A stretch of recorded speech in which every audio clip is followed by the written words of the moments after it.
Justiça na Tarde Debate.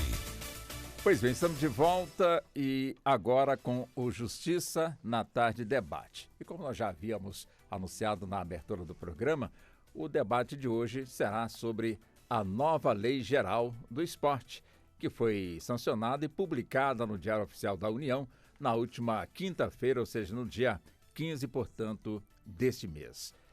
Mas você conhece realmente ou sabe do impacto, ou já está sentindo o impacto desta nova Lei Geral do Esporte? Você sabe por que ela veio? No que ela irá realmente agregar? No que ela irá também mudar em termos dos atletas, como também do público que acompanha? E as obrigações? Além das obrigações, também nós temos aí outros detalhes que precisam, com toda certeza, serem esclarecidos, até porque as pessoas tomando conhecimento desta lei, com toda certeza, irão também se adequar aos novos rumos, aos novos fatos, a essa nova dinâmica. E hoje aqui, entre os nossos convidados, nós tivemos, portanto, a felicidade de termos aqui as pessoas que conhecem e sabem e, com toda certeza, irão nos ajudar a entender melhor, portanto, a Lei Geral do Esporte. Eu começo aqui cumprimentando o Dr. Gabriel Gervásio Neto. Ele é consultor legislativo da Câmara dos Deputados. Inclusive, ele fez parte da equipe na Câmara dos Deputados na preparação, portanto, do que foi votado pelos parlamentares, naquilo que ficou definido dos 218 artigos. Quer dizer, a lei tem esses artigos, então cada artigo será este. Então, coube também ao doutor Gabriel conhecer cada um desses artigos, evidentemente, todos os 218 artigos que compõem a Lei Geral do Esporte. É um dos que está conosco aqui no nosso Justiça na Tarde, que está sendo transmitido pela 104,7 FM, como também está sendo transmitido pelo canal do YouTube da Rádio Justiça, emissora do Supremo Tribunal Federal. Doutor Gabriel, seja bem-vindo aqui ao nosso programa. Como eu disse, o senhor é consultor legislativo da Câmara dos Deputados, da área de Educação, Cultura e Esporte. Seja muito bem-vindo aqui ao nosso programa. Walter, muito obrigado. Em seu nome eu agradeço a todos pela participação do programa Justiça na Tarde de hoje. Cumprimento aqui os debatedores que estarão conosco essa tarde. E, de fato, né, Walter, eu tive a oportunidade, como consultor legislativo da Câmara, de acompanhar toda a tramitação desse projeto, que foi iniciado no Senado, veio para a Câmara como casa revisora, voltou para o Senado e agora foi sancionado. E eu espero que a gente possa ter uma oportunidade aqui de debater esse tema, falar um pouquinho da origem dele, dessa Lei Geral do Esporte, como que ela vem, como que a Lei Geral do Esporte, ao longo dos anos, ela foi sendo aprimorada, sendo aperfeiçoada. É a quinta Lei Geral do Esporte que a gente tem historicamente no Brasil.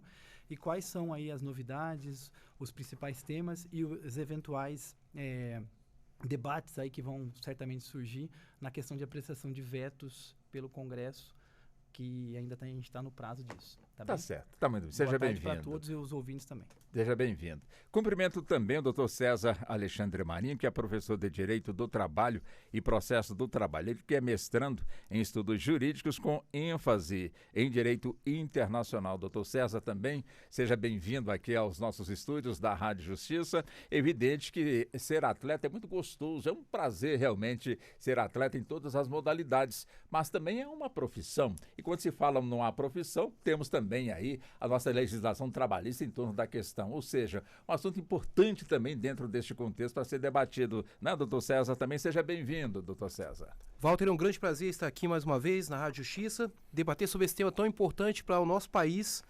e dizer, Walter, que é a partir de debates como esse que a Rádio Justiça traz que nós podemos formular leis melhores, leis que vão atender a toda a população, inclusive a nossos atletas, né?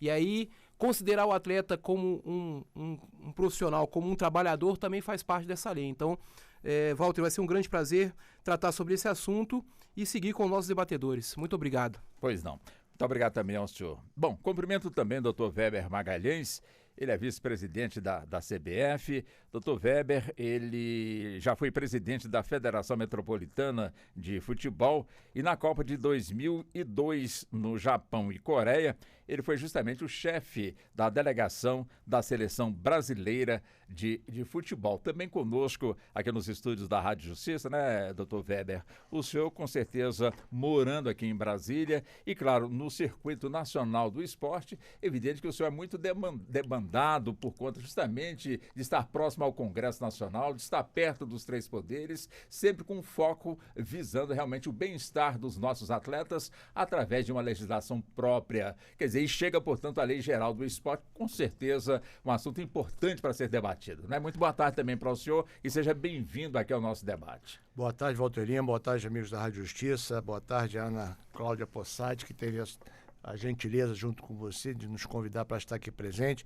Quero dar boa tarde à doutora Arlete, que é conselheira federal da OAB, ao Gabriel, que tem feito um trabalho fantástico na Câmara dos Deputados, né, principalmente sobre a lei, e ao César, um professor. Eu fiquei muito bem hoje, né? 3 professores aqui, né, Walter? Hoje que aprendeu alguma coisa. Na semana passada tivemos uma aula com o Gabriel, que eu sou vice-presidente da Comissão de Esporte da Associação Comercial, e o Gabriel tirou um horário para dar uma explicação geral da Lei Geral do Esporte lá na associação. Então, realmente foi um momento importante, conhece muito da lei e a gente tem que se aprofundar mais, que tem muita coisa nova, alguns detalhes, algumas curiosidades que eu até aprendi com o Gabriel, que eu não sabia, mas ele vai lhe contar aqui por que o nome é torcida, que eu fiquei... ele vai contar pra gente. Também fiquei curioso aqui. Ele jogou essa pegadinha lá e todo mundo, por que é, né? Então, a satisfação está aqui com vocês todos e vamos aprender mais da lei, né? Porque mesmo a gente vivendo no esporte, cada dia a gente aprende mais sobre o esporte, principalmente sobre os atletas, que hoje é o fundamental que a lei tem que atingir. Tá certo. Bom, deixa eu também cumprimentar a doutora Arlete Mesquita. A doutora Arlete, ela é conselheira federal da OAB, que é a Ordem dos Advogados do Brasil, é a vice-presidente da Comissão de Direito Desportivo do Conselho Federal da OAB, foi a primeira mulher a ocupar o Tribunal Pleno do Superior Tribunal de Justiça Desportiva e também diretora da Escola Nacional de Justiça do STJD. Doutora Arlete, que sempre que é convidada também, nos atende tanto aqui como também na Rádio Nacional. E a doutora Arlete, ela está sempre atendendo a mídia em geral, né? Sempre acompanha a doutora Arlete na mídia nacional, na mídia local, realmente uma sumidade neste assunto que nós vamos então abordar e levar para você que está nos acompanhando todos os detalhes desta nova Lei Geral do Esporte. Doutora Arlete, seja muito bem-vinda aqui ao nosso programa. Muito obrigado por deixar Goiânia e permanecer em Brasília para poder atender a Rádio Justiça. Muito boa tarde para a senhora. Boa tarde, Walter. É com muita alegria que eu participo desse momento e, em seu nome, quero cumprimentar todos os trabalhadores aqui da Rádio Justiça. Em nome da Ana Cláudia, todas as trabalhadoras aqui da Rádio Justiça. A mesa, cumprimento aqui todos os meus colegas, vamos falar um pouquinho sobre essa Lei Geral do Esporte.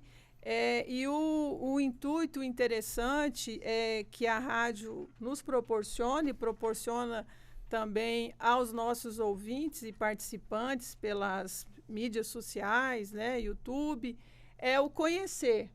E nós saímos de um estado antigo para uma modernidade, porque o esporte, não só o esporte competitivo, mas o esporte desde o nascedouro até diria, tenra idade, ele é importante e fundamental na vida de cada um de nós. Então, o esporte, não só como atividade lucrativa ou remunerada, mas o esporte enquanto qualidade de vida, enquanto formação das pessoas, enquanto apresenta os princípios do viver em grupo, das regras da coletividade, né? Então, ainda que tenhamos tido muitos vetos, eu acho que todos nós, povo brasileiro, precisamos comemorar esse nascimento para o esporte, que é a Lei Geral do Esporte. E aí aquilo que não foi possível ou que ainda não atende a todos os grupos, todos nós juntos, pensando, não olhando individualmente, mas o todo, o grupo, o coletivo que integra e une o esporte, eu tenho certeza que não só nós individualmente que estamos nessa área, muitos deles pode acreditar, é por paixão, né? Sempre tenta integrar de alguma forma o esporte, a atividade, o lúdico naquilo que nós fazemos.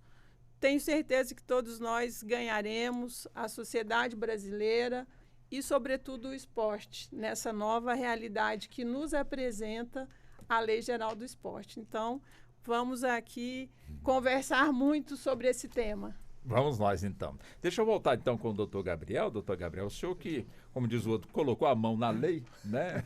Antes dela ser, portanto, aí assinada. No ponto de vista do senhor, porque a gente, olhando, tentando entender, nós que não somos do ramo, apenas com olhar jornalístico, a gente vê ali que a lei ela é bem abrangente. Perfeito. Alcança tanto quem está dentro das competições, como também quem está fora, e principalmente também, portanto, aí o público, e alcança também essa questão do preconceito racial e outras questões, portanto, aí a mais. Quer dizer, de que forma o senhor pode nos resumir para que possamos, então, avançar nesse debate sobre os pontos impactantes aí dessa lei, como disse a doutora Arlete, né? Hoje, super moderna, portanto, essa legislação. No campo trabalhista também, evidentemente, ali muitos detalhes foram, de certa forma, ali definidos para poder dar uma segurança jurídica maior, portanto, também para o profissional, não só o do futebol, como também todos os desportistas, como também, né, para os dirigentes desportivos, né, Weber? Também tem também as suas obrigações. Resume para nós um pouco sobre essa nova Lei Geral do Esporte, doutor Gabriel. Perfeito, Walter. Agradeço a pergunta. Então, eu acho interessante para a gente, até, né, para quem também, o nosso ouvinte, que não está tão afeito, às vezes, ao tema da legislação esportiva, acho interessante a gente fazer um rápido histórico só para ver como é que a gente chegou nessa nossa Lei Geral do Esporte. Como eu salientei aqui na primeira intervenção, essa lei é a quinta, né, que a gente considera a quinta Lei Geral do Esporte do Brasil. Tá? A gente teve a primeira em 41, que era um conceito, 41 e 74, que era mais intervencionista. A gente veio depois para a Lei Zico, que já é sobre a égide da Constituição Federal, com o princípio da autonomia desportiva, que é completamente diferente. Ela já dá a autonomia esportiva de funcionamento e organização para as entidades. Logo depois, em 93, a Lei Zico, 98, a gente veio com a Lei Pelé, tá? Por conta da lei do passe, né? Acabou o passe do atleta, então de 93 para 98 a gente teve essa novidade. E da Lei Zico para a Lei Pelé, a grande novidade foi o passe em 98. Essa foi a quarta lei, né? A gente pode considerar assim em termos mais didáticos. E hoje a gente tem, então, essa quinta Lei Geral do Esporte. O que ela consolida e o que ela procura regrar no ordenamento brasileiro? De 98 para cá, obviamente, a gente teve muita mudança, né, em termos econômicos, em termos estruturais, em termos das relações trabalhistas, né, no esporte, e essa lei tenta, de alguma maneira, congregar todos esses pontos. E a ideia dessa lei é você pegar a legislação que já existia, a Lei Pelé, Lei do Incentivo ao Esporte, que é de 2006, né, eu diria que é a Rouanet do esporte. A Bolsa Atleta, que é de 2004. O Estatuto Torcedor, que é de 2003, a Lei dos Árbitros e a Lei dos Técnicos, pegar toda essa legislação, a ideia foi consolidar isso num único diploma legislativo e fazer essa modernização de toda a legislação esportiva brasileira, então, tentando consolidar num único diploma. O que ficou para fora hoje, vamos dizer assim, a Sociedade Anônima de Futebol está em outra lei, né? Porque ela é de 2021, então é uma discussão mais recente, então não deu tempo, quando ela foi proposta aí no Senado em 2017, dela entrar dentro, enfim. Mas a ideia era de consolidar toda essa legislação esportiva brasileira num único diploma legislativo que pudesse abarcar toda essa relação que a gente estava conversando, a relação trabalhista, de organização esportiva, a ordem econômica esportiva, a questão da integridade no esporte, a questão toda, né, da proteção e defesa do torcedor. Então, a gente tem isso hoje, Walter, consolidado em 218 artigos, tá? Dentro dessa Lei Geral do Esporte.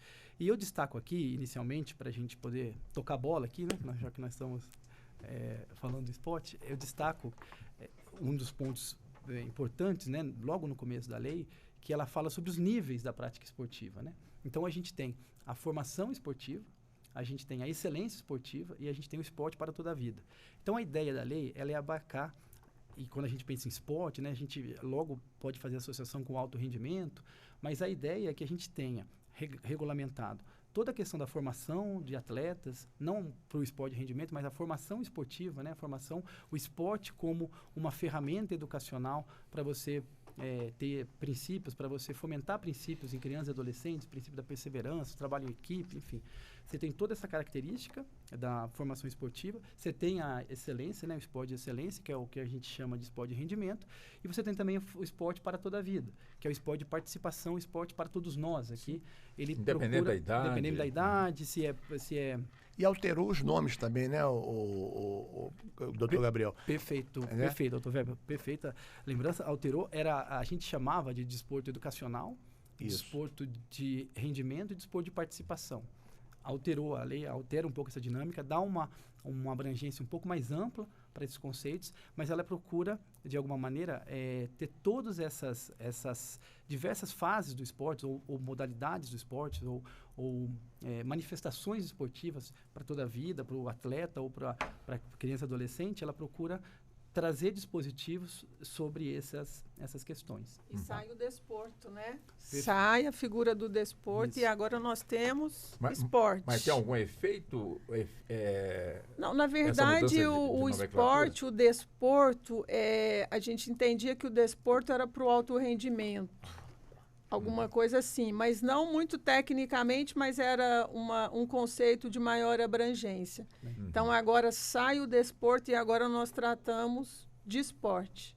Seja aquele da base, seja o de excelência ou para a vida toda. Ou Então, seja, é um arcabouço que cabe todo mundo. cabe todo mundo agora. todo mundo. E tem muita similaridade nas leis, não tem muita coisa igual. De repente é uma lei, não é isso, doutor César, também que, como você falou, a lei trabalhista, a lei de incentivo, a lei Pelé, o estatuto torcedor, a lei Zico. Eu acho que dentro de todas essas leis deve ter também muita coisa igual, que vai ser enxugada, como você falou, na própria lei geral, não é isso? Perfeito, doutor Weber. A ideia realmente é essa. A ideia de você, num processo em que você vai aprimorando e modernizando a legislação, você ainda fica com vários dispositivos, né? Ainda mais uma consolidação dessa, por exemplo, a lei de incentivo ao esporte. E como eu salientei aqui anteriormente, a ideia inicial era você revogar todas essas leis para virar uma lei geral do esporte. A gente teve agora a questão dos vetos, e não entrando tanto na parte técnica, mas só falando a princípio de uma maneira geral.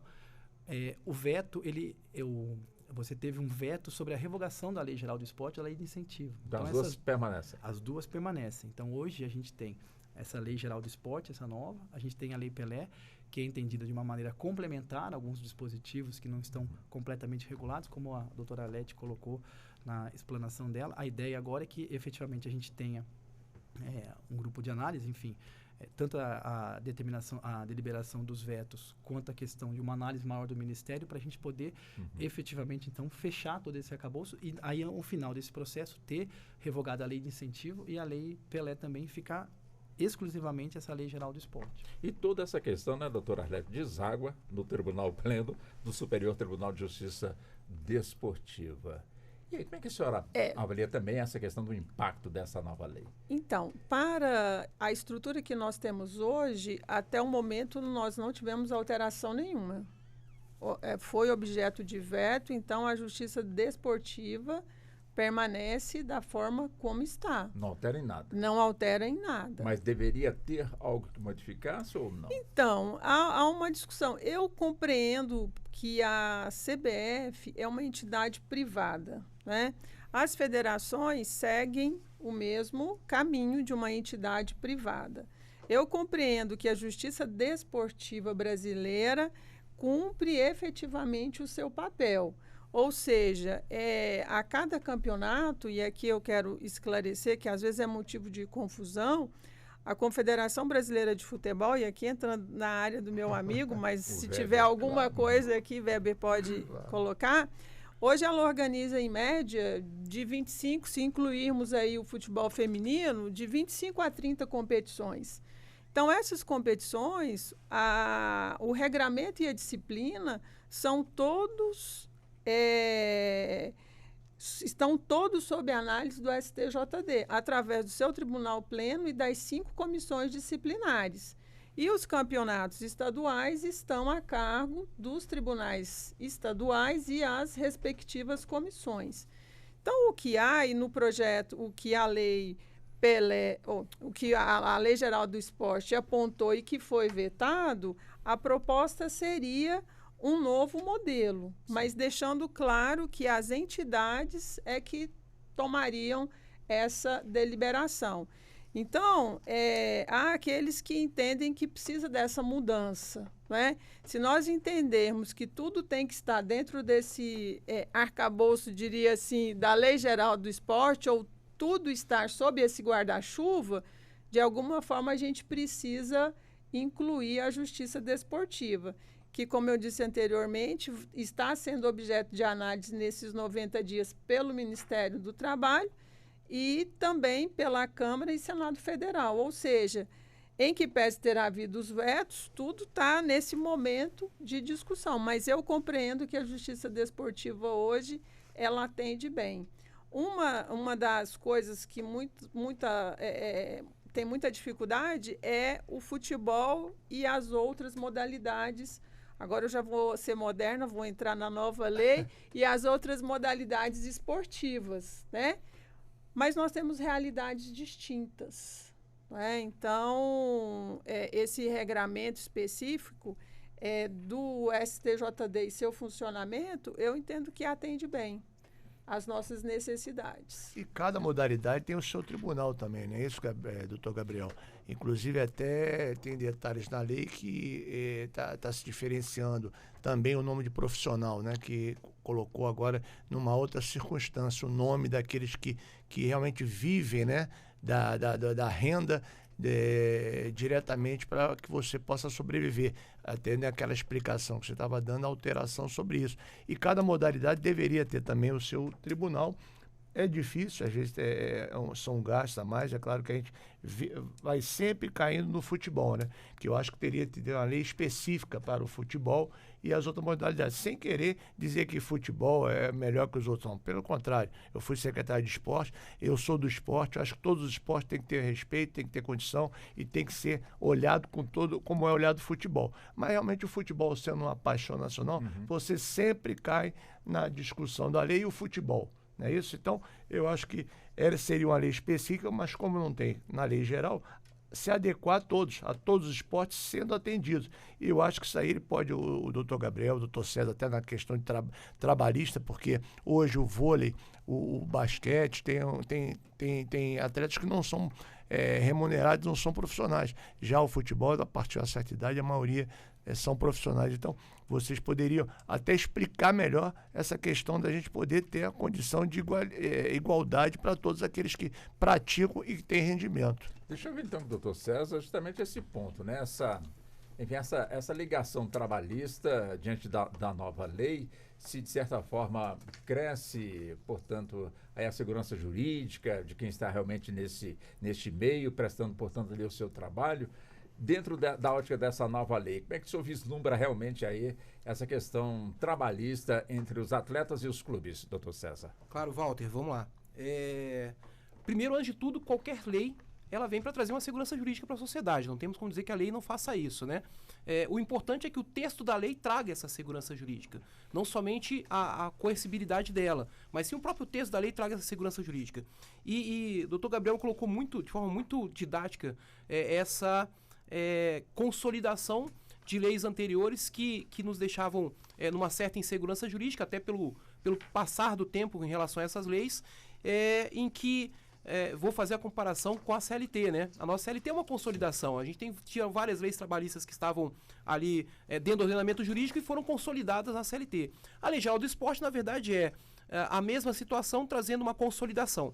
Só para você ter ideia, Walter, a dificuldade que era em relação a isso, ali no início dos anos 50, nós tivemos uma das primeiras ações que tratava sobre vínculo de emprego entre um atleta profissional, que era um atleta de futebol, e o seu clube, né? E naquela época, por incrível que pareça, esse atleta conseguiu dentro da esfera trabalhista reconhecimento do vínculo, mas chegou aqui no STF naquela época e não foi reconhecido o vínculo empregatício porque não se considerava o atleta como um profissional, como um trabalhador. Não era, não era trabalho em Sabe si, o que era reconhecido. difícil, Walter? Era você reconhecer que alguém que calçava chuteira, meião e short era um atleta, era um profissional, né? Era um trabalhador, né? Sim. Na verdade, tem toda essa situação de reconhecimento, como também muito bem falou Dr. Weber, em que muitas pessoas sobrevivem dessas atividades e às vezes até sobrevivem de forma amadora, né? Pratica atividade, tem todo ali o reconhecimento de um vínculo empregatício, mas tendo em vista a falta do arcabouço jurídico, está realizando a atividade de forma amadora. Ele, apesar de ter toda a sua atividade como um profissional, um atleta profissional, acaba não reconhecendo o vínculo. E aí tem algumas situações, e é claro que eu posso dar exemplo para essa consolidação, é o fato da nova lei, da Lei Geral do Esporte, trazer uma situação que ficava em aberto, que era o contrato de trabalho escrito. Ou seja, deve ter um contrato de trabalho escrito com a sua entidade, com a sua organização esportiva, né? E também com um vínculo, né? Com uma ligação com a atividade principal dessa organização, do tipo... se você tem um contrato com um clube de futebol, também teria o contato ali com a CBF, tá? Ou seja, há uma espécie de vinculação com a sua entidade maior. É claro que a gente vai ver esportes que não tem ainda essa entidade maior, e a gente também deixou aí de lado, me parece, algo que acho que o Dr. Gabriel consegue nos colocar melhor aí, não somente dos atletas de alto rendimento, do futebol, do basquete, do vôlei, mas o e-sports, que são as modalidades esportivas eletrônicas, né, que não foram abarcadas ainda na lei. Na verdade, sofreram veto em relação a essa lei. Então, veja, Walter, é um grande avanço. Não podemos dizer que não. É um excelente avanço, inclusive na área trabalhista, com alguns artigos trazendo mais segurança. Mas ainda assim precisamos melhorar, talvez, né, esse grupo que vai ser criado após esse anúncio dos vetos, né, indicar melhores condições para que essa lei realmente pegue. Lembra aquela história do que a lei às vezes não pega, né? Sim. Então talvez ela pegue pro futebol e não pegue pro vôlei, sim, né? Sim. Vai ser um problema dos nossos atletas de vôlei. Mas ela tem que ser abrangente, tem que alcançar. Exatamente. Mas agora mudou até a nomenclatura, né? Eu penso que agora a gente... E aí, esse novo patamar, dentro do que ele acaba de colocar, o Dr. César acaba de colocar, é o seguinte: agora nós saímos desse mundo de atleta amador, agora nós temos atleta.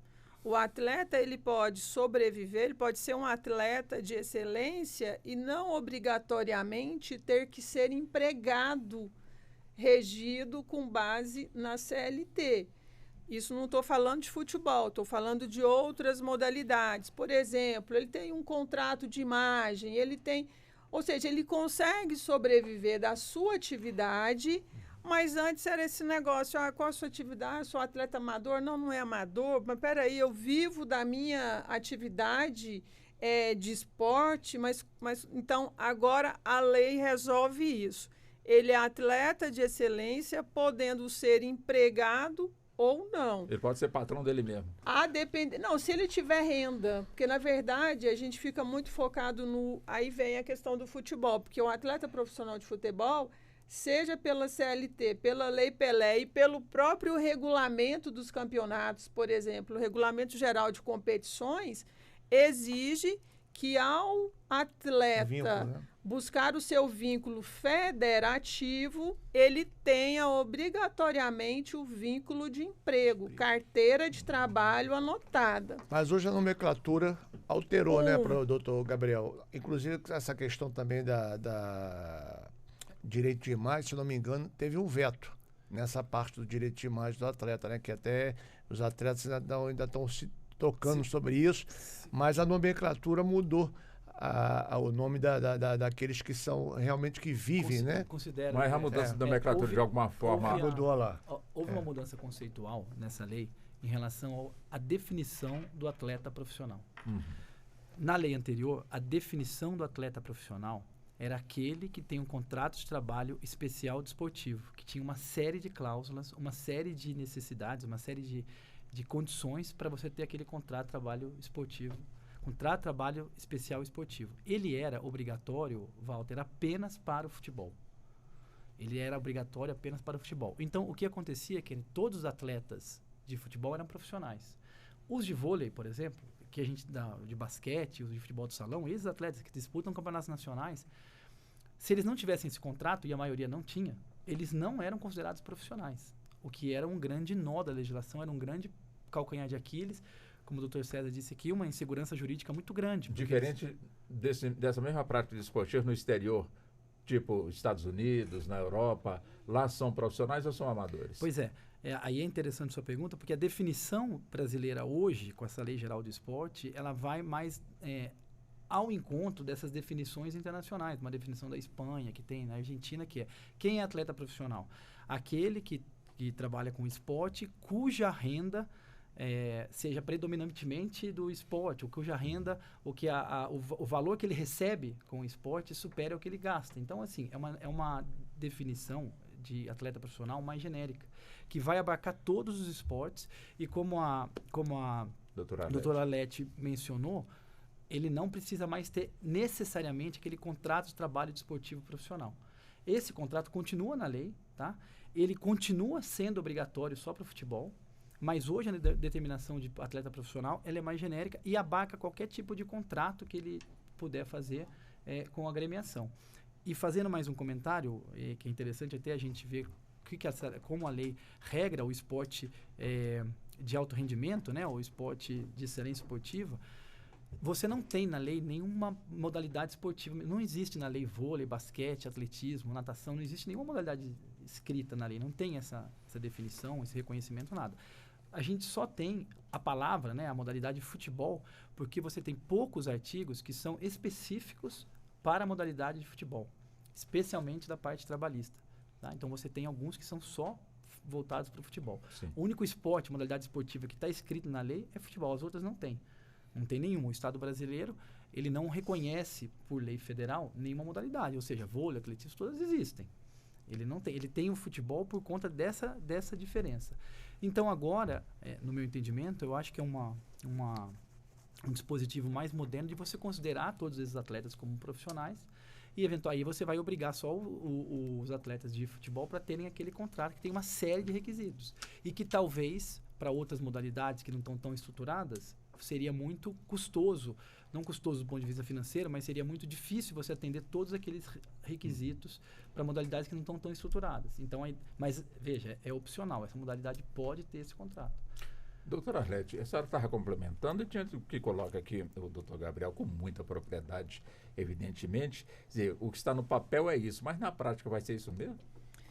Então, o objetivo primordial é trazer o que está no papel para a prática, né? Para o nosso mundo real. Mas tem a questão das interpretações. Então, exatamente, tem a questão das interpretações. Então, como eu estava dizendo, é um avanço para o atleta que não tinha essa condição anterior. Ele não sabia dizer se era profissional ou não, amador, não está relacionado a rendimento, enfim. Então, hoje, o atleta, se ele sobrevive, se mantém da atividade específica que ele exerce, ele sou profissional, independe de ter carteira de trabalho anotada.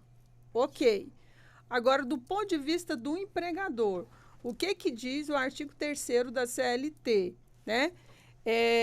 Demonstrada a habitualidade, a subordinação e a onerosidade, eu posso buscar esse reconhecimento de vínculo. E aqui eu estou falando para outras modalidades que não o futebol, porque no futebol é claro, é CLT, claro. Ponto.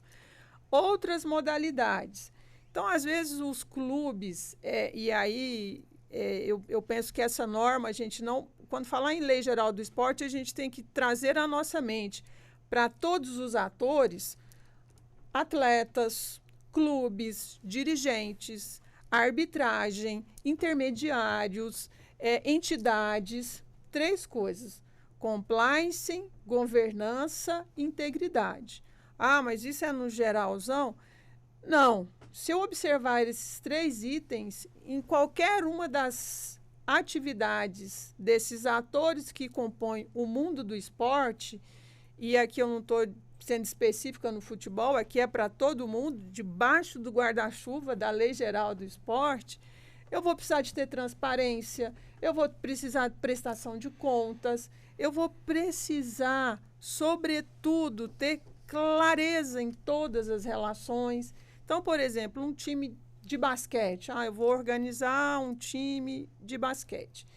Se ele for viver absolutamente de verba privada, ele vai se organizar e vai verificar se esses atletas, e se eu excluo esses 3 itens que eu disse do artigo 3º, onerosidade, habitualidade e subordinação. Então, eu posso fazer um contrato de natureza civil. Ok. Se tiver presente, eu vou ter que registrar todo esse time na carteira de trabalho profissional, CLT. Se eu penso em montar um time de basquete, mas eu quero, de alguma forma, a participação do Estado, da União ou do município com dinheiro público, aí eu vou ter que me sujeitar aos regramentos do Tribunal de Contas da União. Ou seja, além de toda aquela transparência necessária, eu ainda vou ter que cumprir certos requisitos para que eu não tenha nenhum ato, né, ou não pratique nenhum crime, porque a lei também traz previsão de crime. Então, é uma lei que apresenta para a gente a corrupção privada, que é um tema novo, né, mas que traz. Ou seja, todos nós temos agora uma obrigação de fazer com que o esporte funcione observando todos esses regramentos. Independente de estar funcionando pelo governo ou sendo atividade privada, facilitou para a questão dos jogadores, para a questão da lei trabalhista, porque agora ele querendo ou não, ele vivendo desse recurso, ele se tornou um atleta profissional, né, dentro da nova nomenclatura. Isso aí facilita com que os atletas também, que não sendo futebol, possam buscar o direito dentro da lei trabalhista. Não é isso, doutor César? Me parece, para complementar, inclusive, a fala do doutor Arlete, que foi muito boa, a lei veio para esclarecer, na verdade, para diferenciar algumas coisas, né? E quanto a essa diferenciação, ela tratou o seguinte: eu não preciso necessariamente ter um vínculo empregatício para ser considerado atleta profissional. Eu vou ter o vínculo empregatício se eu tiver os requisitos do artigo 3º da CLT presentes ali naquele contrato, e que aquele contrato não precisa necessariamente ser um contrato de trabalho. Agora, se for um contrato de trabalho de atleta profissional, tem que ter vínculo empregatício obrigatoriamente. Ou seja, os requisitos do vínculo empregatício para qualquer trabalhador, que é a onerosidade, a habitualidade, a pessoalidade e a subordinação, eles vão estar presentes nessa relação, e estando presentes nessa relação, você vai ser um atleta profissional com vínculo empregatício. E aí, podendo buscar o vínculo empregatício na Justiça do Trabalho, bastando que se reconheçam esses vínculos, esses requisitos na ação trabalhista. Só que a lei também traz uma situação para reconhecimento de quem é o atleta, né, que é a natureza civil. Ou seja, a gente não precisa ter um contrato trabalhista para ser atleta. Você pode ter um contrato de natureza civil, desde que, me parece, doutor Gabriel, me corrija se eu estiver errado, desde que você não seja sócio da empresa, né, você participe, né, uma espécie de pejotização, me parece, que você poderia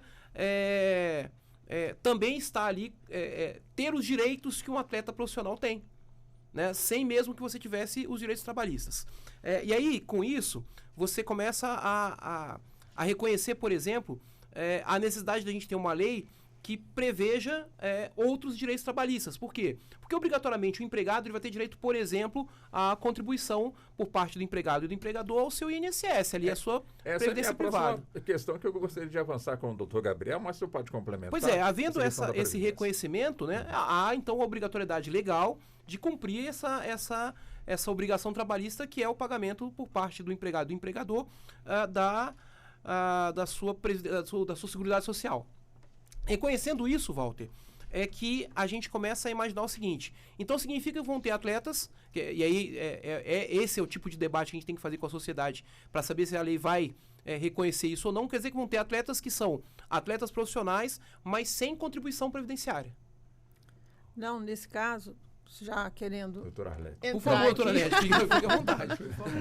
Por favor. É porque, na verdade, a contribuição previdenciária ela é obrigatória a partir do seu ganho, independe. Se é empregado, eu tenho a cota patronal, que é a cota do empregador, e a cota do empregado, ou seja, solidariamente. Independente dele ser Empregado, profissional ou não? o do empregado. Empregado, Tem que ser do- empregado vínculo e empregatício. empregador no Isso. vínculo empregatício paga a Previdência Social. E como é que fica o atleta que tem apenas o contrato de imagem, né? Ou Exatamente. outros recebimentos? Se ele tem o contrato de imagem, a Previdência Social, ela é obrigatória. Então, o que ele vai fazer? Se ele é um contribuinte individual, se ele fizer esta opção, por exemplo, eu vou ser um contribuinte individual e vou comercializar a minha imagem com quem eu quiser, da maneira que melhor me aprouver, né? Então, ele vai fazer o recolhimento dele e desses valores que ele recebe, ele vai fazer o livro caixa da despesa dele, um individual, né? Vamos ver um esporte individual. Um ginasta, por exemplo, ele vai fazer o livro caixa, ganhei 15 mil. Meu livro caixa de despesa, de manutenção, é 10 mil reais. Opa, então sobrou 5 mil. Sobre esses 5 mil, ele vai pagar 20% de previdência social. Então, ele é um segurado. Como ele pode optar também, dependendo do rendimento, das pessoas jurídicas que estão aí postas. Ele pode ser, se entender que a previsão pode ser um microempreendedor individual, aí ele vai analisar qual modelo se encaixa, mas todos recolhendo a Previdência Social. Doutor. Não, sim, eu acho que essa explicação, Gabriel. a explicação do Dr. César complementada pelo Dr. Arlete, nesse aspecto, acho que não tem nem muita outra consideração a fazer. Só colocando que, nesse aspecto da parte trabalhista, previdenciária, a legislação ela especifica que as normas contidas nessa lei serão também vistas em consonância com a CLT, com a Lei Geral de Previdência. Então, assim, elas são harmônicas, né? Essa Lei Geral do Esporte, ela não desce nesses detalhes em termos previdenciários, mas aplica-se, no caso, a legislação geral, tanto a CLT quanto a legislação de previdência, elas são vistas de forma conjunta com os dispositivos da Lei Geral do Esporte. Mas a regulamentação principal fica a cargo dessas outras leis. Assim como a parte tributária, por exemplo, fica a cargo de outras leis. Então, a explicação deles aqui fica bem E aqui ela trouxe costurada duas em relação- alterações. Pois não. Pode ser. Duas alterações rapidamente aqui para o mundo do futebol. Por quê? Porque o direito de arena do atleta profissional de futebol agora, a lei traz que poderá ser 50%. Então, se eu tenho uma remuneração de 100 mil, eu posso ter uma imagem. Eu posso ter uma imagem de 50 mil reais. Ok, sem problema.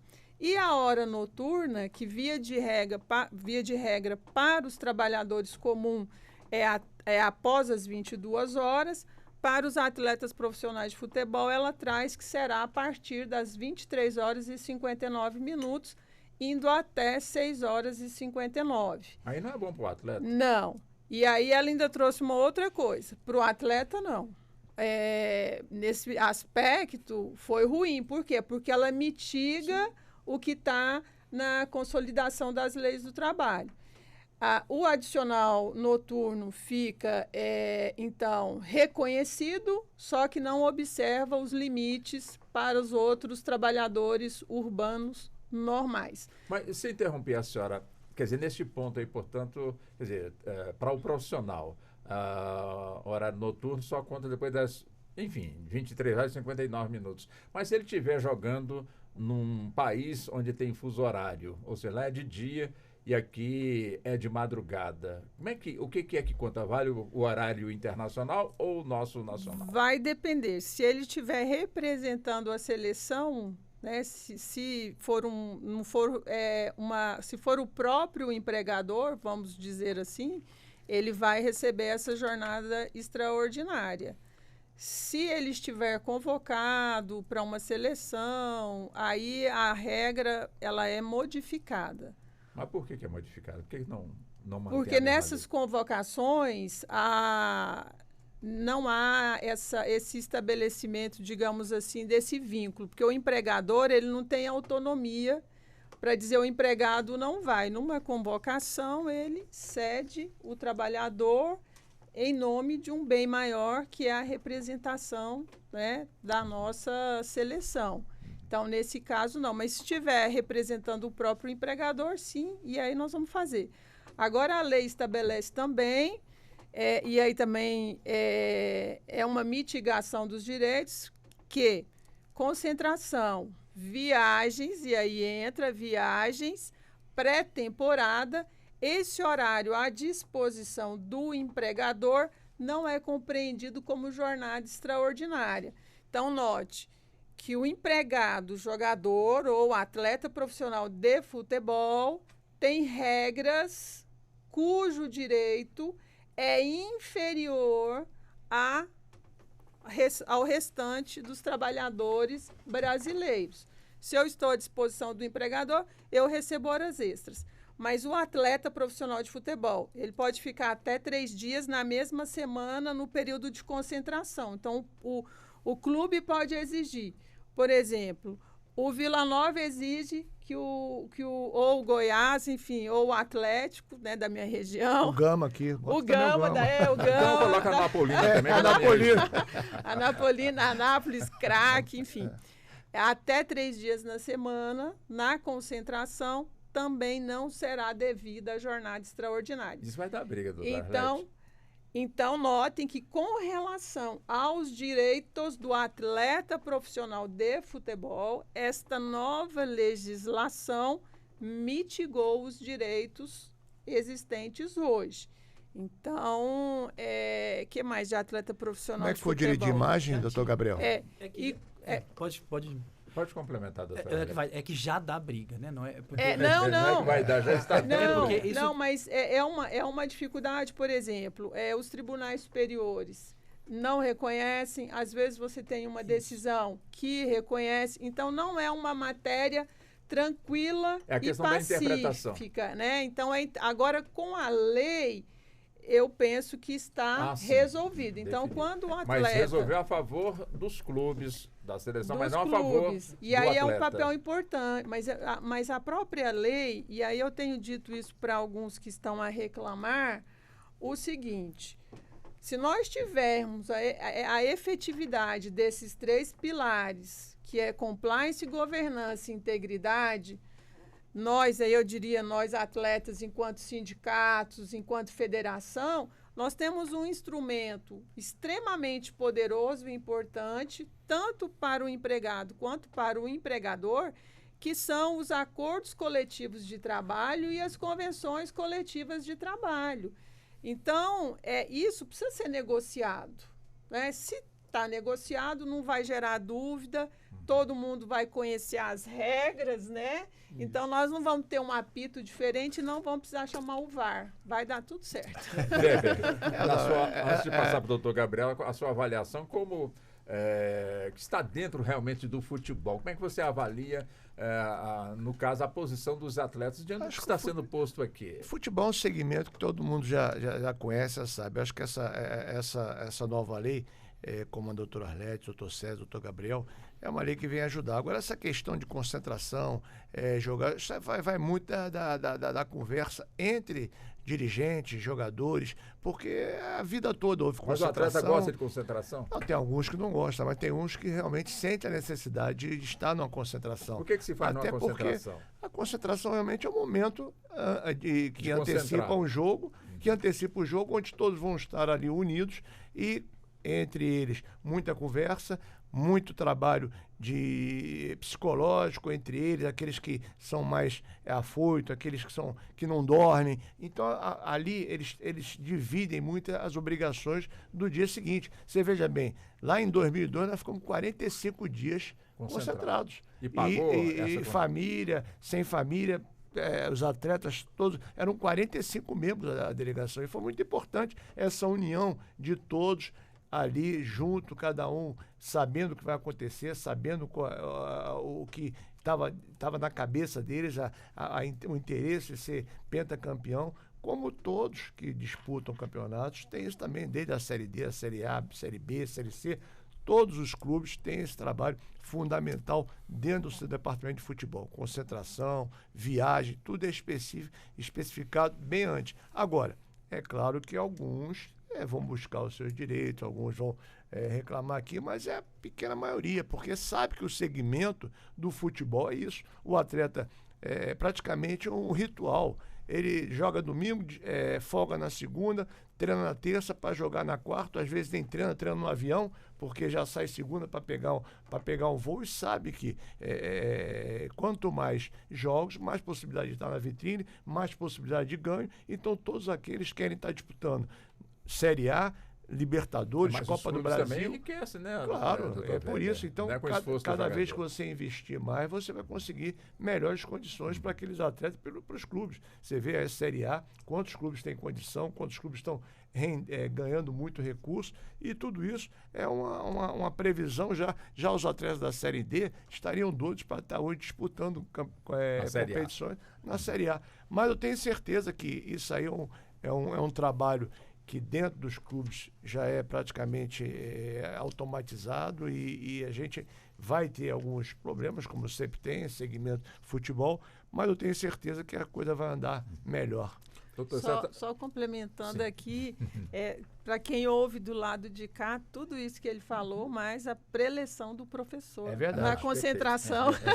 O doutor Sérgio está que presta atenção, mas antes de eu passar para o senhor, doutor Sérgio. Jogou bola, ele sabe. Não, mas ele está prestando bem atenção. Deixa eu voltar aqui com o doutor Gabriel. Doutor Gabriel, quer dizer, este ponto, né? Ou seja, como é que se buscou dentro da lei? Tem equilíbrio? O senhor que conhece profundamente essa legislação, ela está bem equilibrada? Olha, usando uma metáfora futebolística, é uma bola dividida. Acho que dá para resumir bastante assim. Mas é interessante, e complementando a fala, né, doutora Lédia, doutor Weber, de fato, eu até, como disse, né, isso já está dando problema, porque alguns dispositivos desses, eles já vinham da Lei Pelé, então já tem problema na Lei Pelé, alguns de concentração, esses já vinham e já vêm sendo questionados, né? No judiciário aqui a gente já tem algumas decisões, como a senhora disse, favoráveis e contrárias. Então a gente tem uma questão interpretativa e grande, especialmente nessas questões de concentração, de dias à disposição do clube. O atleta viaja para jogar num jogo da Libertadores fora, por causa da altitude, ele vai 2 dias antes, volta 2 dias depois. A ideia é que toda essa situação esteja pelo menos regulamentar no contrato dele, que isso estipule alguns pontos em relação a isso, que tenha contratualmente alguns pontos. Mas, sem dúvida, esse é quando eu falei de bola dividida, a gente sempre tem debate na Comissão do Esporte, da Câmara e do Senado, a respeito desse equilíbrio das relações de trabalho, principalmente entre clubes e atletas. Isso tem. Essa questão, de fato, está posta. E eu queria salientar, eu não sei se os senhores viram, se as senhoras viram, alguns últimos jogos do Campeonato Brasileiro, da Série A e B, alguns atletas, agora, né, isso recente, eles estavam com a mão na boca, tapando a boca, porque eles estavam protestando contra um ponto específico aqui da Lei Geral do Esporte, e falando aqui um pouco da parte trabalhista, que é a questão da multa rescisória, né? Hoje um atleta que tem um contrato pela lei, que não mudou, né, da Lei Pelé para a Lei Geral do Esporte, de 3 vezes a 5 anos, quando ele tem um contrato interrompido, o clube não tem mais interesse em ficar com o atleta e rompe o contrato de trabalho dele, ele faz jus a receber a totalidade dos salários dele até o final do contrato. Se ele tem um contrato de 3 anos, o clube rescinde no primeiro ano, ele tem mais 2 anos de salário que ele recebe integralmente à vista, no momento da rescisão. Então, a Lei Geral do Esporte, ela tinha mudado isso para 50%. Ou seja, todo o valor que você tem até o final do contrato, dividido por 2, é isso que você tem direito, caso haja uma rescisão antecipada por iniciativa do clube. E aí isso deu uma grande polêmica. E aí, voltando, né, Walter, na sua pergunta, como é que esse equilíbrio, como é que essa relação, então sempre é uma relação tensa, né? Enfim, mas aí agora a lei geral vetou, tá, esse dispositivo, a lei geral, o executivo vetou esse dispositivo, então permanece o 100% da multa rescisória. Então, uma das grandes questões, talvez a mais litigiosa, vamos dizer assim, questão trabalhista que teve agora, foi essa questão da multa, mas que ficou decidido mais favoravelmente aos atletas. Doutor Gabriel, e o direito de imagem, como é que ficou? Pois é, direito de imagem dos atletas é a questão que a doutora Alex estava falando. O direito de imagem é um contrato que você pode fazer, um contrato civil, que você pode fazer com o clube. Antes, na Lei Pelé, você podia fazer o direito de imagem, o valor dele até 40% do valor total da remuneração. Então, você tem toda a remuneração. Até 40% daquilo pode ser de direito de imagem. Que o atleta Só para o faz. atleta. Só para o atleta. Agora, a lei mudou e isso foi para 50%. Então, assim, mudou um percentual, mas o conceito é o mesmo. Ou seja, considerando vários casos que a gente tem históricos, né? E eu até lembro um caso aqui, o caso mais emblemático disso foi do atleta Luizão, que estava nessa Copa. Eu me lembro, ele tinha contrato com o Corinthians na época, acho que em 98, 99. O contrato de trabalho dele, eu acho que, sim, vou falar valores gerais, talvez esteja um pouco a mais, um pouco menos. O contrato dele acho que era de 50 mil reais de trabalho, e o direito de imagem era 320 mil. Então era muito superior. E o Corinthians começou a atrasar, na época, né, os valores de imagem dele. Porque se ele atrasasse mais de 3 meses o contrato de trabalho dele, ele teria o vínculo rompido. Então ele atrasava a imagem, não atrasava o salário. Então, só que o valor que ele recebia grande mesmo era da imagem dele. Então, por conta disso, isso foi alterado, né? Nessa própria lei fala que hoje, se não pagar a imagem, também tem o contrato rompido, mas ficou 50% e 50%. Ou seja, você não pode hoje ter um contrato trabalhista em que você paga 10 mil reais, por exemplo, e de imagem você paga 40%. É no máximo 50% disso. Entendi. Então, o direito de imagem teve essa... E me parece, doutor Gabriel, se me permite falar Claro, sobre isso, claro. é que as causas de rescisão contratual, elas também mudaram, né, o período de atraso de salários ou atraso de qualquer verba que tenha natureza ou salarial ou remuneratória, que é o valor do período de 2 meses, né? Perfeito. Muito bem Deixaram de lembrado, ser Marcelo. 3 meses e passaram a ser 2 meses. 3 para 2, Mas ainda assim, a própria lei também estabelece, Walter, que as outras causas de rescisão contratual estabelecidas na própria CLT, ou seja, a aplicação subsidiária da CLT, né, na Lei Geral de Esportes.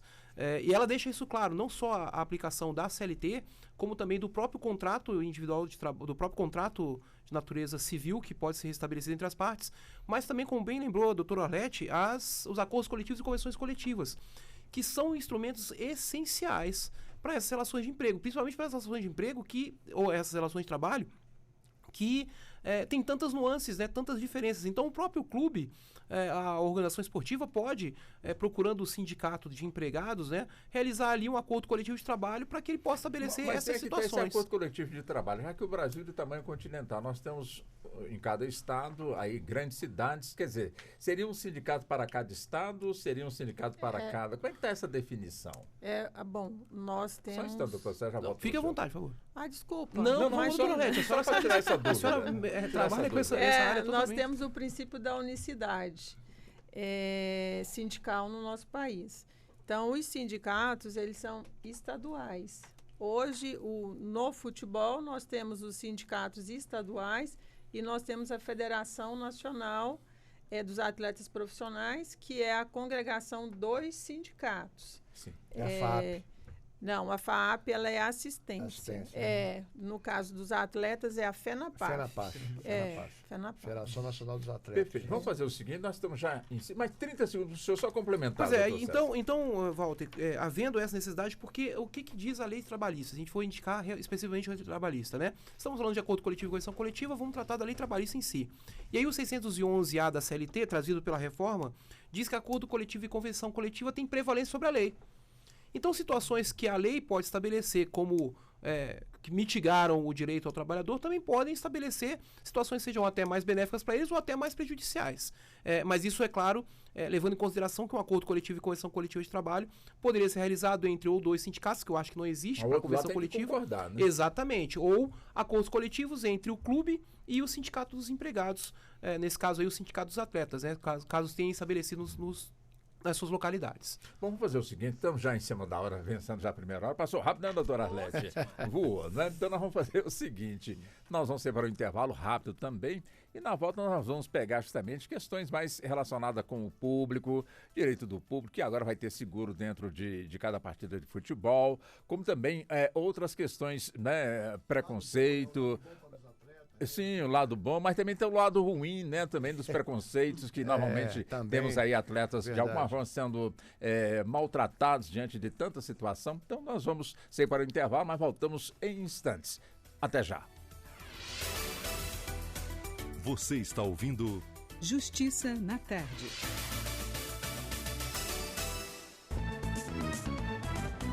De segunda a sexta-feira, a partir das 7 horas da manhã, você acompanha aqui na Rádio Justiça o Giro pelos Tribunais. O jornal traz notícias, entrevistas e reportagens sobre as principais decisões dos tribunais de todo o país.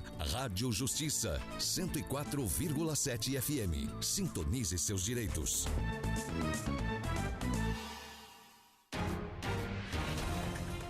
ZYS 898, Rádio Justiça, Brasília.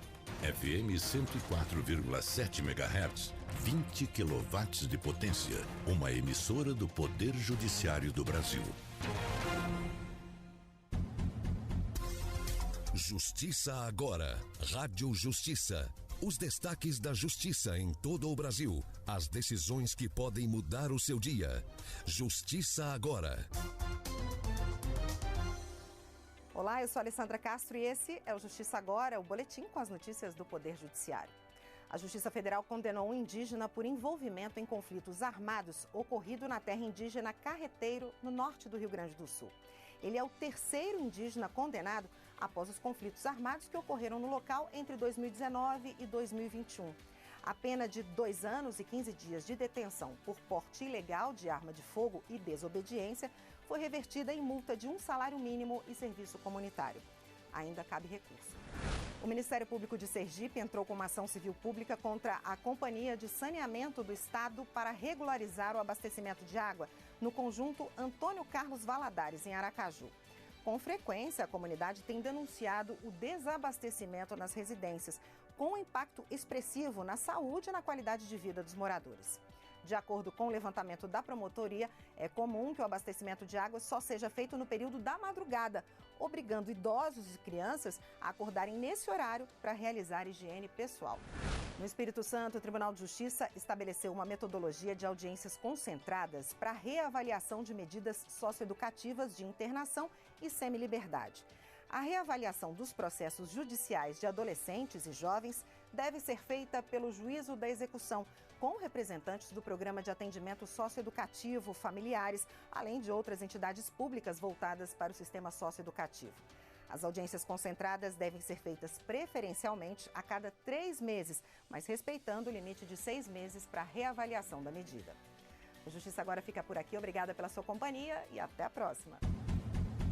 Justiça agora. Rádio Justiça.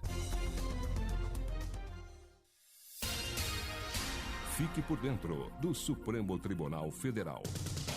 A partir da emenda constitucional número 45 de 2004, foi introduzida a possibilidade de o Supremo Tribunal Federal aprovar súmulas com efeito vinculante.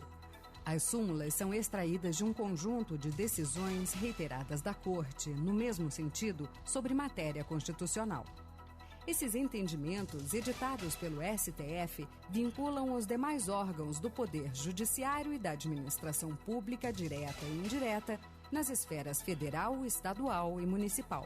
Apenas o Supremo Tribunal Federal pode emitir as chamadas súmulas vinculantes. Saiba mais sobre o Supremo Tribunal Federal. Visite www.stf.jus.br.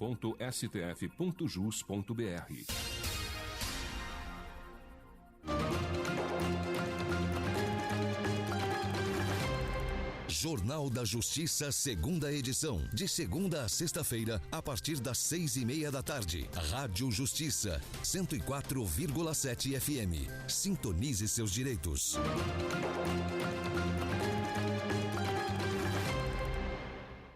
E eu com isso? E eu com isso? E você com isso? Como as decisões do Supremo Tribunal Federal afetam sua vida? Em 2012, o Supremo Tribunal Federal decidiu por unanimidade que as cotas raciais são constitucionais. Mas o que você tem a ver com isso? De acordo com o Supremo Tribunal Federal, as ações afirmativas, baseadas em critérios étnicos, promovem um maior acesso de pessoas negras nas universidades públicas. O entendimento permitiu que, pela primeira vez, após 10 anos da criação da Lei de Cotas, pretos e pardos ocupassem mais da metade das vagas da rede pública de ensino superior, segundo o IBGE. Com isso, a população negra tem sido reparada pelos erros históricos e a sociedade tem ganhado maior diversidade e igualdade social, como estabelece a Constituição Federal. E eu com isso? E eu com isso? E você com isso? Como as decisões do Supremo Tribunal Federal afetam sua vida? Rádio Justiça, há 19 anos, amplificando a voz do Poder Judiciário.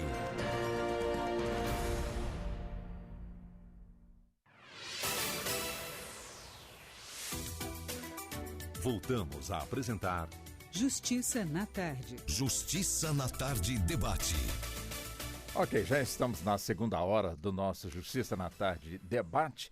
Hoje aqui nos estúdios da Rádio Justiça com os nossos convidados, Dr. César Alexandre Marinho, que é professor de Direito do Trabalho e Processo do Trabalho, mestrando em estudos jurídicos com ênfase em direito internacional. Também conosco, Dr. Gabriel Gervásio Neto, consultor legislativo da Câmara dos Deputados na área de Educação, Cultura e Esporte. Dr. Weber Magalhães, vice-presidente da CBF, ex-presidente da Federação Metropolitana de Futebol, também ex-secretário de Esporte do governo do Distrito Federal e também foi o diretor que chefiou a delegação da nossa Seleção Brasileira de Futebol, que disputou a Copa do Mundo no Japão e também na Coreia. E também a doutora Arlete Mesquita, que é conselheira federal da OAB, vice-presidente da Comissão de Direito Desportivo do Conselho Federal da OAB e a primeira mulher a ocupar o Tribunal Pleno do Superior Tribunal de Justiça Desportiva e também diretora da Escola Nacional de Justiça do STJD. Depois eu vou perguntar à doutora Arlete por que demorou tanta mulher chegar também aí num Tribunal Pleno Desportivo aqui da nossa... O presidente aqui em Brasília, né? É o Perdiz, foi eleito agora, foi há 2 semanas atrás, tomou posse como presidente do STJD do futebol aqui de Brasília. Antes era o Otávio Noronha, que também era daqui, e agora o doutor Perdiz é o presidente do STJD, uma pessoa muito competente, uma pessoa que conhece muito do meio, e a doutora Arlete conhece muito bem ele. Então, para nós em Brasília é importante isso também. E com certeza também está no radar também, quem sabe um dia também a primeira mulher a assumir também essa presidência da nossa região, né, do Goiás. Deixa eu chegar aqui com o doutor Gabriel, mudando aqui um pouquinho do foco, porque é tanta coisa que a gente tem que falar, o nosso tempo parece que é curto, não é? Em que as 2 horas num debate para uma emissora de rádio, realmente é muita coisa, mas o tempo parece que ele voa. Mas, doutor Gabriel, a questão da criação da Autoridade Nacional para Prevenção e Combate à Violência e à Discriminação no Esporte. Quer dizer, esse é um ponto que tem tudo a ver também com a torcida. Me parece que até o nome torcida mudou nessa nova Lei Geral do Esporte, doutor Gabriel. Perfeito. Então, respondendo aqui, né, a gente inicialmente falou, da onde vem, né, a palavra torcedor, historicamente? Veja, esse termo torcedor, ele só existe no Brasil. No português de Portugal é adepto, você tem fã, você não tem a palavra torcedor. Por que é torcedor, né? E na verdade era torcedora no começo que esse termo ficou conhecido.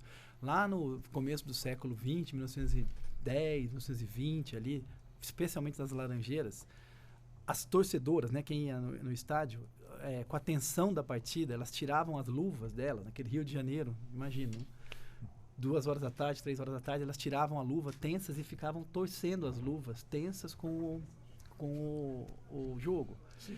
E alguns observadores, jornalistas e um dirigente do Fluminense que ficava olhando a torcida, ele observou e falou, olha, ficam torcendo lenços, torcendo luvas. Né, torce para a Ponte Preta, né? Associação Atlética Ponte Preta. Grande Associação Atlética Ponte Preta de Campinas. Enfim, e aí elas torciam essas luvas e o termo torcedora vem disso. Isso lá em 1920. Sim, bem lá atrás. E aí se convencionou chamar de torcedora primeiro, depois foi por torcedor e aí torcida, né? Então, mas esse tema é muito brasileiro, né? Verdade. Olha, a gente está no futebol há muito tempo e não conhecia. Foi para mim uma surpresa sobre isso aí. Ele dá para adaptar para o nosso português? Era só fazer ali uma adaptação. Pois é. Ficou mas mudou. Ficou torcida. Na verdade, assim, para a lei, né? Vamos falando agora para a Lei Geral do Esporte. Quem é o torcedor, né? Para a Lei Geral do Esporte. E aí, muitos dispositivos da Lei Geral do Esporte, eles foram tirados, né? Ou eles foram aproveitados, vamos dizer assim, do Estatuto de Defesa do Torcedor, que é um diploma legislativo que foi feito em 2003, completou agora há pouco, 20 anos, né? E diversas estipulações do Estatuto do Torcedor vieram para a Lei Geral do Esporte. E quem é considerado torcedor, às vezes a gente pensa na palavra torcedor, a gente pensa em quem vai no estádio, no partícipe do evento esportivo. Mas para efeito da legislação brasileira, da Lei Geral do Esporte, o torcedor é um conceito mais amplo. É aquele que vai no estádio, aí tem umas disposições específicas do torcedor partícipe, que você tem vários direitos assegurados para esse torcedor ou torcedora que vão efetivamente nos estádios, nos ginásios, nas arenas esportivas.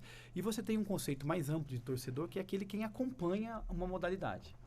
Esse também tem diversos direitos, como, por exemplo, você tem direito a um ouvidor da competição que ele acompanha, você tem direito a regulamento da competição. Então, você tem diversos outros direitos para o torcedor. Seguro nos ingressos, né? Seguro nos ingressos. Seguro nos ingressos, perfeito. Que não são só daqueles que participam do estádio, mas para também quem acompanha o esporte. Então, o conceito de torcedor é um pouco mais amplo para essa Lei Geral do Esporte. Já vinha, tá? No Estatuto do Torcedor, ele já tinha essa concepção e ele foi agora colocado para a Lei Geral do Esporte. Eu acho interessante colocar um ponto aqui, uma inovação, e no que a gente estava conversando, a gente vê esses episódios lamentáveis, né, na Espanha em relação ao Vini Júnior. Dentro dessa Lei Geral do Esporte, isso foi colocado, né, foi uma inovação colocada dentro da Câmara, tramitou no Senado e concordaram para dobrar penalidades, né, quando você tem as penas, né, de violência em estádios, você tem agora penas em dobro para casos de racismo e para casos de violência contra a mulher. Então, toda a penalidade esportiva, criminal que você tem em estádios, em termos de violência, ela é dobrada para racismo e é dobrada para violência contra a mulher. Tá? Mas, enfim, em termos gerais, o Estatuto do Torcedor, que é uma das leis, né? Agora foi incorporado, mas a gente tem uma das leis mais modernas em relação a torcedores do mundo, tá? Eu tive a oportunidade de participar de uma comitiva com a Câmara dos Deputados, que a gente foi até a Alemanha, até a Inglaterra, e conversamos com as entidades, né, de administração do esporte, enfim, e levamos o estatuto, né, a gente leva para eles também, traduz, e eles não tinham nada parecido assim, né? O Estatuto do Torcedor ele é bem moderno, ele contempla muitas coisas e que foram incorporadas agora na Lei Geral do Esporte. Doutora Arlete, diante dessa questão, né, enfim, da torcida que de alguma forma comete, portanto, ali as indelicadezas, entre aspas, contra os atletas que estão ali disputando, defendendo, portanto, ali a cor da sua camisa. E são ofendidos com xingamentos racistas e outras coisas mais. Então, há um debate, inclusive, no país, que se posiciona da seguinte maneira. Bom, se o torcedor realmente cometeu o delito, o que o clube tem a ver e acaba sendo punido, portanto, com essa questão? Quer dizer, não que eu esteja aqui defendendo ninguém, muito pelo contrário, apenas provocando para a gente ter realmente uma resposta de quem conhece do assunto para, de alguma forma, balizar também este ponto, doutora Arlete. Então, numa partida de futebol, eu tenho sempre duas categorias. Eu tenho o mandante e eu tenho o visitante. O mandante, todas as agremiações, clubes, quando eles se inscrevem num campeonato, num torneio, numa competição, além das regras gerais que todos nós somos obrigados a cumprir, esses clubes, eles são obrigados também a cumprir o regulamento geral de competições, regulamento geral, e o regulamento específico daquela competição. E o clube mandante, ele é obrigado a cuidar de, vou chamar de detalhes, de todos os detalhes de segurança para receber o time visitante, para que o espetáculo, para que a partida de futebol se desenvolva dentro daquilo que foi estabelecido.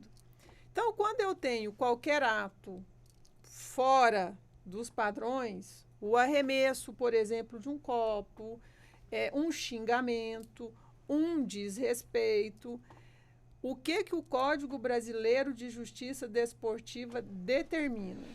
Se houver a identificação, se o clube mandante identificar aquela pessoa. Agora, o espectador, que pode ser um simples espectador ou o torcedor, já estou na nova, no novo modelo, Sim. ele não será penalizado. Mas, se não houver a identificação, ele sofrerá punição. O clube mandante. O clube mandante. E por que o clube mandante sofrerá a punição? Porque cabia a ele, a responsabilidade era dele, de prever, ele tem que fazer um planejamento de segurança, ele tem que demonstrar que está tudo ok para a partida.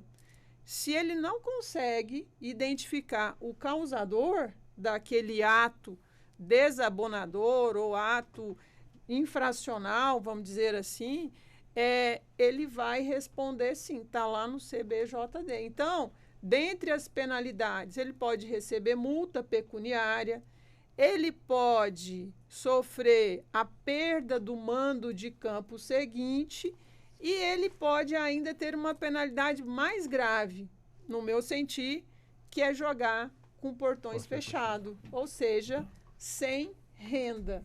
Então, e aí eu quero te dizer que eu estive em Campinas na condição de diretora da escola, fui lá no seu glorioso Moisés Lucarelli. Estive lá, inclusive, em um dos clubes, na sede. Fui lá. E é tão interessante que a palestra que nós levamos lá foi doping e manipulação de resultado. Ou seja, há 5 anos atrás, essa já era a nossa preocupação, de levar informação para os atletas profissionais de futebol para que eles não incorram em nenhuma dessas condutas. Então, finalizando, os clubes respondem e pagam. Por quê? Porque o torcedor, ele integra o patrimônio do clube, não é? Ele é algo que valoriza o clube. Portanto, se ele não foi capaz de identificar e, ao mesmo tempo, não foi capaz de praticar qualquer ato para que aquela ocorrência fosse evitada, ele responderá. E agora, como integrante do grupo de trabalho criado pela CBF sobre violência, né? E aqui eu quero cumprimentar a CBF pelo trabalho que vem realizando. A Ordem dos Advogados do Brasil, na minha pessoa, participa do grupo juntamente com mais de 50 entidades, na busca de oferecer um projeto, não é, que seja capaz, se não for possível, de eliminar essa violência, esse preconceito, que a gente ao menos consiga mitigar, não é? Levando informação, esclarecimento, sugerindo boas práticas, tanto para os clubes, quanto para os atletas, os espectadores, os torcedores, as organizadas, de forma geral, participam também. Ou seja, a sociedade brasileira, através dessa iniciativa fantástica da CBF, de, sobretudo, visualizar o problema, o que ocorre, para que a gente possa apontar caminhos, não é? Que no futuro a gente não tenha violências dessa natureza. Nesse ponto a CBF está trabalhando bastante, e voltando até a questão do jogador mandante, visitante, você veja que tem 2 relatórios que saem, né? Do delegado da partida, que é indicado pela CBF, e do quarto árbitro também, do árbitro da partida, que também faz o relato. Então isso aí você realmente tem que preparar muito bem o seu estádio para você receber o visitante da maneira que você tenha realmente uma condição de observar. Porque você veja bem, às vezes uma briga generalizada pune aquele mandante e ele não teve culpa e ninguém conseguiu descobrir quem foi e você não pôde indicar. E acaba se perdendo o mando de campo nessa questão. Então, por isso tem que estar realmente a logística do jogo, tem que estar muito bem preparado, os seguranças muito bem preparados para você detectar aquele indivíduo, aquele infrator, para que você diga e vá logo à delegacia cumprir o boletim de ocorrência para anexar na súmula do delegado ou na súmula do árbitro de futebol, do quarto árbitro também, que estão ali justamente para ver o que realmente acontece. Hoje, o futebol, como envolve muito recurso, muitas vezes a gente tem pessoas que querem se aproveitar dessa questão de perda de mando de campo, essa questão de briga generalizada, para que seja beneficiado da B ou C. Então, hoje, para você receber realmente uma partida Série A, B, C ou D, você tem que estar realmente preparado para que, se houver esse caso, você tenha realmente a prova de quem fez o delito para poder você livrar o seu time de não jogar ou perda de mando de campo, ou com o estádio sem torcida, que realmente é muito ruim, para que você possa realmente ter uma partida tranquila. Deixa eu levantar um... Pois não, doutor. Eu só queria fazer complementar só uma informação que eu acho muito interessante, vem no escopo do que a doutora Lélia e o doutor Weber falaram. Agora também para 2023, a CBF também colocou no regulamento, não está na lei isso, né? Está no regulamento de competições como possibilidade de punição esportiva, que em caso de racismo, né? Além da perda de mando de campo, dessas punições esportivas, ainda tem também a perda de pontos ainda. Então a CBF colocou isso agora. O presidente da CBF deu uma entrevista dizendo que também estará suscetível à perda de pontos em caso de racismo. Então aí vai para a Justiça Desportiva definir, mas é importante essa sinalização de que isso também poderia ser uma nova penalidade esportiva para casos desse tipo, complementando que vocês... E só é importante frisar que no caso a responsabilidade ela não é exclusiva do mandante. Se o visitante incorrer também em qualquer uma dessas infrações e ficando demonstrada a culpa do visitante, ele responderá igualmente sobre o episódio. Perfeito. Diante desse arcabouço que coube essas questões, doutor César. Está na moda o arcabouço. Agora está na moda. Por isso que eu puxei aqui para mim também, que estamos utilizando. Então, o que a gente observa é que quando há, portanto, aí o preconceito racial, pelo que eu entendi aqui, né, o clube é que perde, portanto, aí pontos, mando de campo e outras coisas. Mas e o ofendido em si, o atleta? Ele pode entrar com uma ação de constrangimento ilegal contra o seu próprio clube, já que ele está prestando serviço ao seu clube, que não foi competente para poder lhe dar a segurança, principalmente nessa questão aqui do preconceito, ou seja, ele foi xingado, foi humilhado. Quer dizer, ele pode entrar, ele tem esse direito, cabe uma ação indenizatória contra o próprio clube ou o clube mandante, enfim, já que ele não vai, de certa forma, identificar quem foi que o xingou, mas ele foi. Quer dizer, e de repente a parte que ele, de certa forma, entra com uma ação, vai poder fazer aquele processo regressivo para saber quem foi que xingou, para poder cobrar daquele o que lhe coube, portanto, para indenizar o seu próprio empregado. Quer dizer, no nosso arcabouço, olha a palavra de novo aí, né? Nosso arcabouço jurídico, caberia esse tipo de ação, doutor César? Pois é, Walter, cabe a ação... Caso, claro, né, vamos discutir isso nas esferas civil, trabalhista e, é claro, na esfera criminal, principalmente, caso seja reconhecida a autoria dessas ofensas, né? E aí cabe, então, portanto, uma ação nesse sentido, até porque me parece que a Lei Geral de Esportes, ela me parece muito mais social agora. Ela não me parece mais uma lei tão voltada para um determinado nicho. Ela me parece que atinge várias possibilidades dentro dessa lei, e aí principalmente, Walter, que fique demonstrado essa questão mais social da lei, inclusive essas questões de igualdade, né?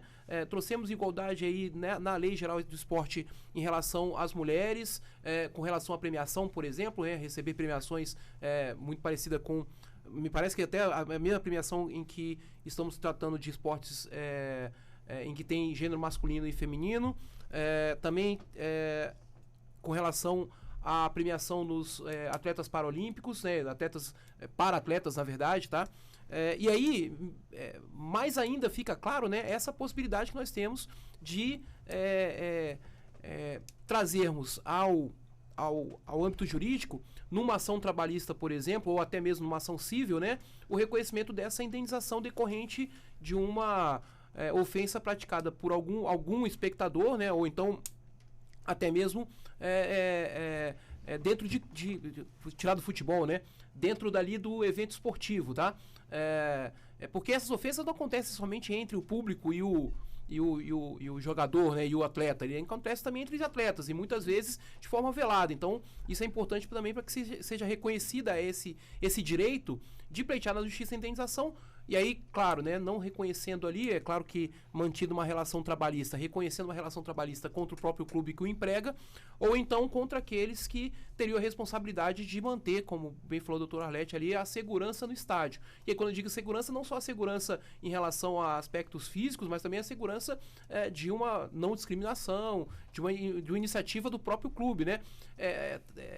Me parece que isso leva até a alguns conceitos educacionais, né, em que o clube leve os seus atletas a palestras, conscientizações, as suas torcidas, né, em relação a como se comportar no estádio, esse tipo de comportamento que pode causar até mesmo uma briga generalizada. Tudo isso tem a ver com essa iniciativa da lei de se transformar numa lei mais social. Você tem ideia, Walter? Eu acho que é um avanço enorme da lei e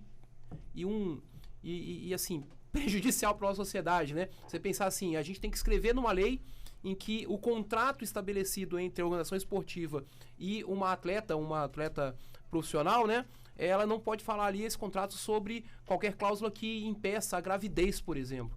Isso para uma sociedade desenvolvida como a nossa é um grande absurdo. A gente tem que colocar isso na lei, porque é da essência da nossa sociedade, de nós como seres humanos, temos ali, né, a condição que a mulher tem de poder engravidar durante o curso do contrato de trabalho. Claro. E isso não gerar uma rescisão contratual, pior ainda, né? Sim. Então, me parece que a lei assim, é extremamente evolutiva nisso para mostrar que a nossa sociedade não vem evoluindo nesse sentido, né? De manter melhores direitos, inclusive para aqueles que têm uma certa forma de prejuízo nos seus direitos essenciais. A gente pode pensar, deixo essa pergunta aqui para os doutores, doutor Gabriel, doutor Weber, também doutora Arlete, também para o doutor César.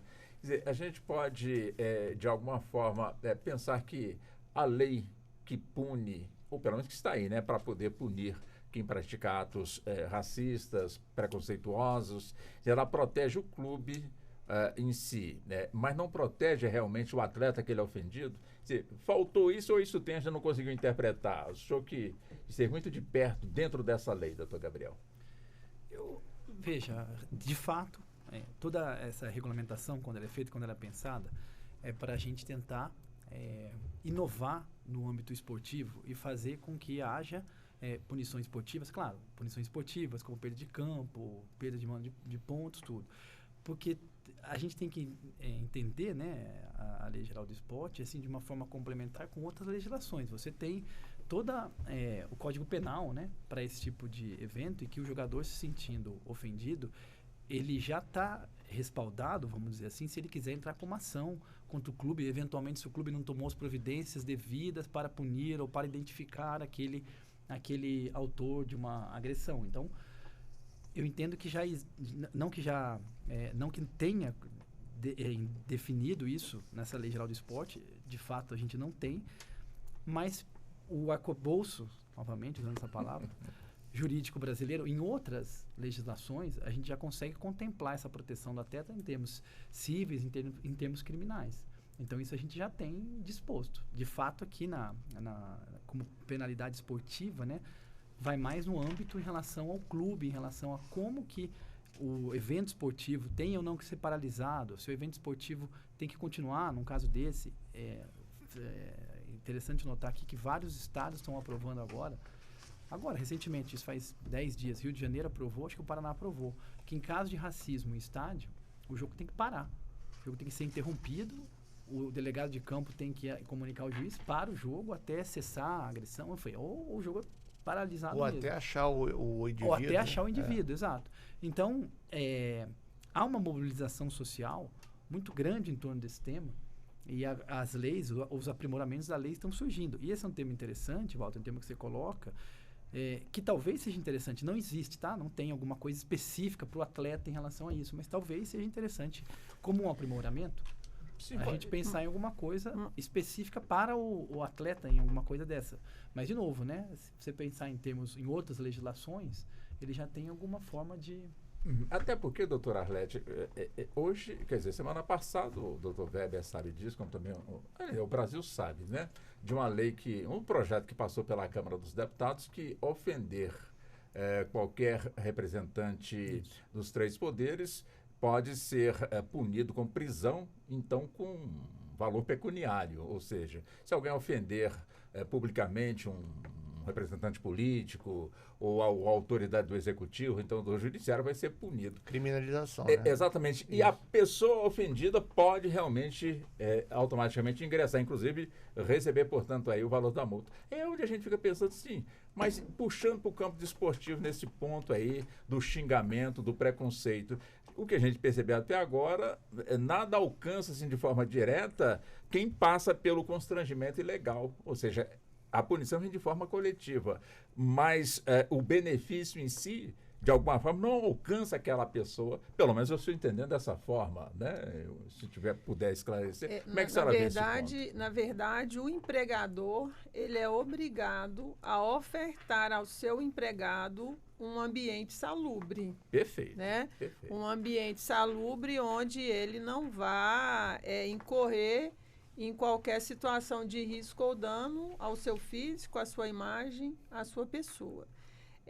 Se o atleta é agredido dessa forma, especialmente com relação às ofensas, né, ele pode procurar a delegacia, registrar a ocorrência policial e ele mesmo, esponte próprio, praticar todos os atos que a nossa legislação penal garante a ele. Estar no exercício profissional não inibe, não exclui absolutamente nenhuma providência que ele entender ser legítima e necessária. Ele pode, sim, realizar e executar.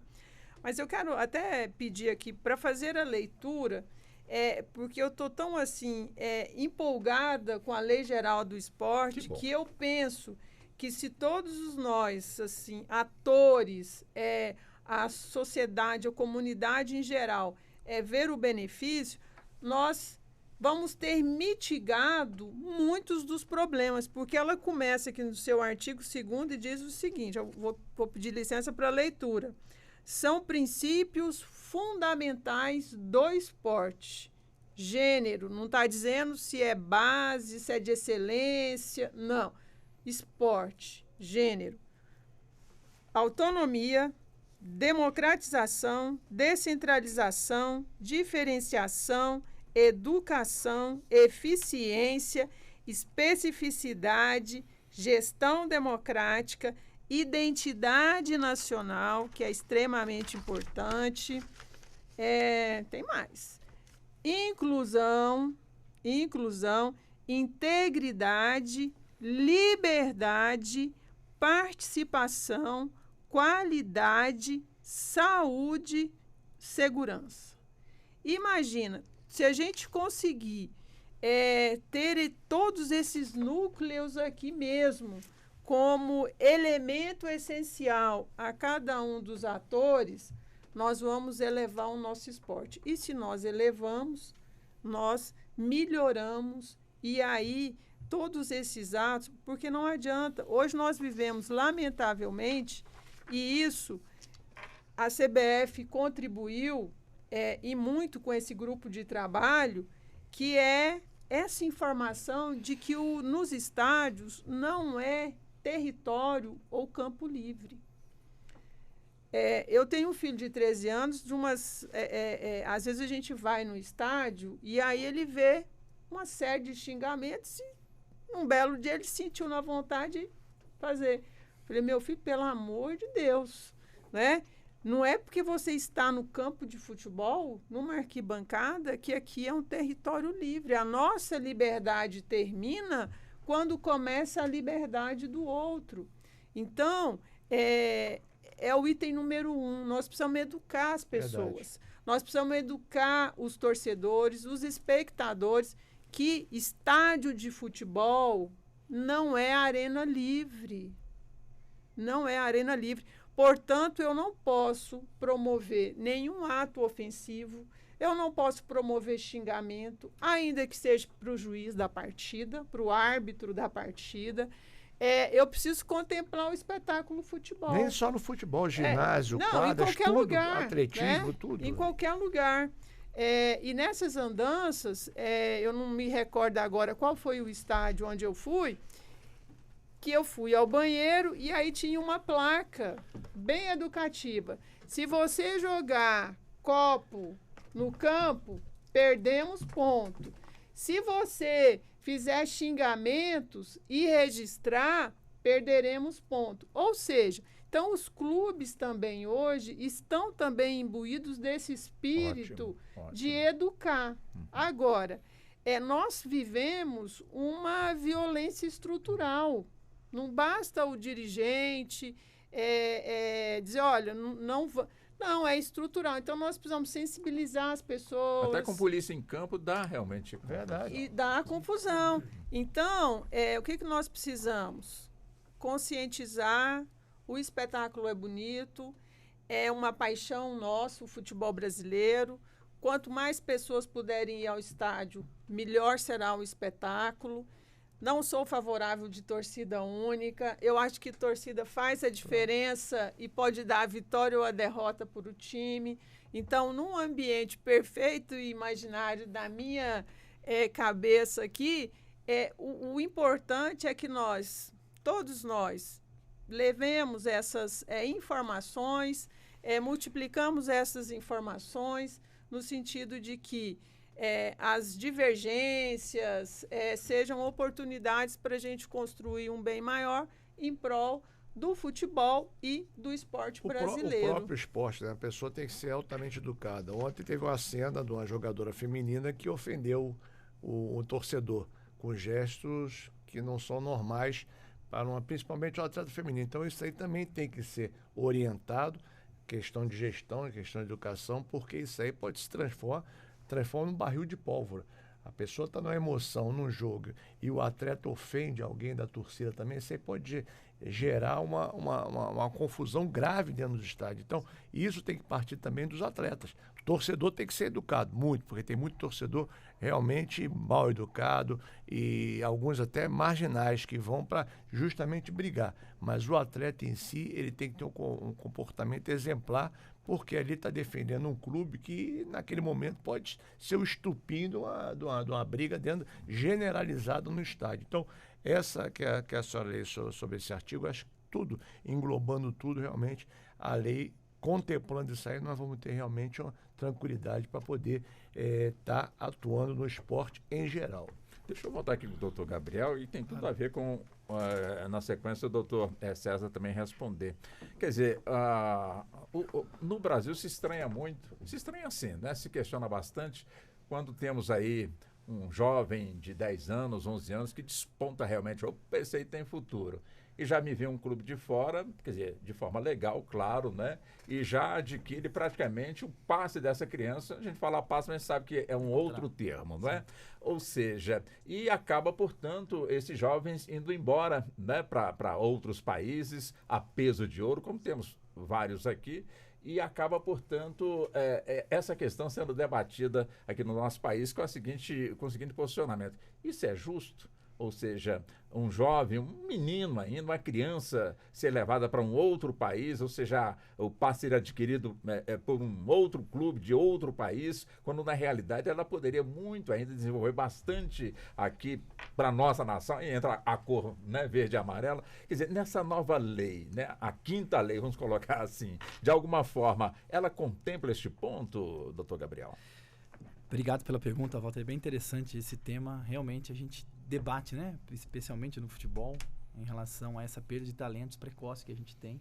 E é um problema que a gente vem enfrentando, né, em relação à qualidade dos nossos torneios, em relação à representatividade da seleção brasileira. Enfim, isso a gente tem bastante. O que nós temos, né, em relação à legislação sobre esse aspecto?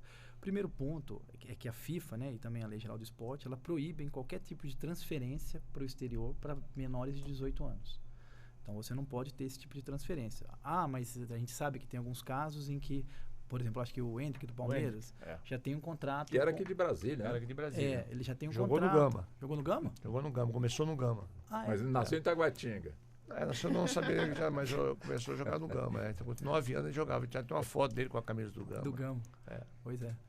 Enfim, e aí o que a gente tem nesses casos é que a gente tem um contrato anterior, que já firmado pelos responsáveis, pelos pais, os responsáveis, com isso com alguns clubes. Tem até o caso do Messi, né? O Messi acho que foi pro Barcelona com 13 anos, 14 anos, e na verdade o contrato que foi feito com ele foi com os pais dele para ir para lá, prestar serviço pro Barcelona, ir lá. Então, o jeitinho não é só aqui não, né? É só aqui não. O jeitinho não é só aqui não. A FIFA vem, acho que está bastante atenta a esse tipo de casos para evitar que esses jovens sejam já cooptados, mas de fato é uma dificuldade grande em relação a isso. O que tem na lei em relação a isso é uma proteção muito grande das categorias de base, com vários requisitos para um clube ser considerado formador. Esse é um ponto. E um outro ponto é a questão do mecanismo de solidariedade, ou seja, qualquer transação que você tenha de um atleta na carreira dele, de um clube para o outro, o clube formador recebe um percentual dessa transação pelo fato de ele ter feito a formação desse atleta. Então, você procura, de alguma maneira, proteger e incentivar clubes formadores e que clubes possam continuar com as suas categorias de base, com as suas escolinhas, de maneira com algumas compensações financeiras.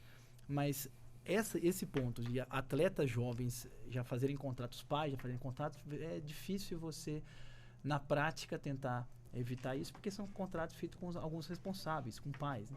Então, realmente é difícil. Mas a lei tem essa questão dos 18 anos, tem todas as... você pode fazer o contrato com 16 anos e os clubes se beneficiam da rescisão, né? Faz uma rescisão alta. O jogador hoje com 16 assina um contrato, mas para você levar ele para fora tem uma multa indenizatória bem alta para você tentar garantir ele ou receber, como é o caso do Hendrick, foi o caso do Ranier, que foi vendido lá para fora, acima de 50 milhões de euros. Então, eles têm essa multa rescisória e o clube lá de fora, com o recurso que tem, chega, banca e leva o jogador. Então, a única proteção é sair de até 18 anos, mas o jogador com 16, 17 já está vendido, como é que fica a cabeça dele? Para jogar no Brasil, né, doutor César?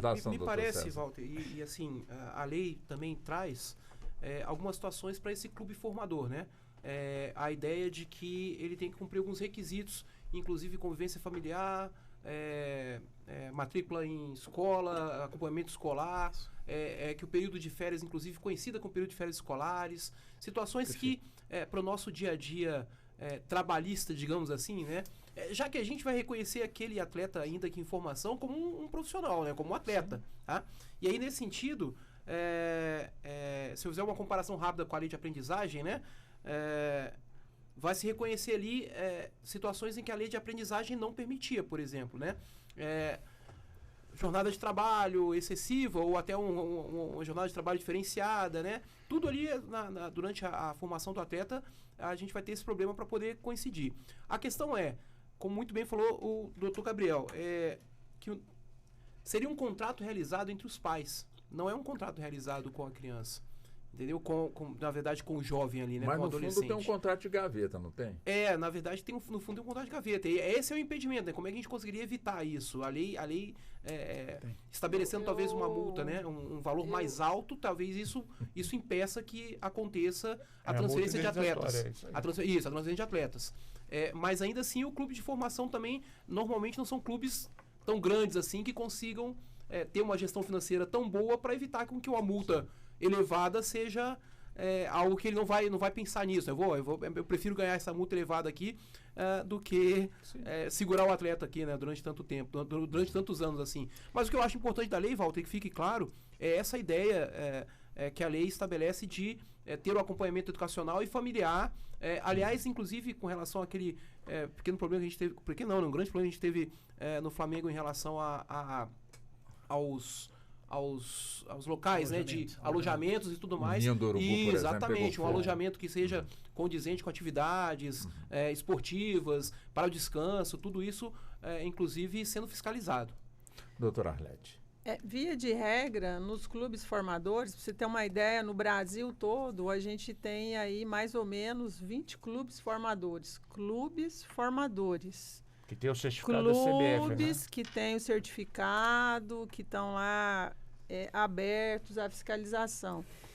E fora disso, nós temos um Brasil inteiro, né?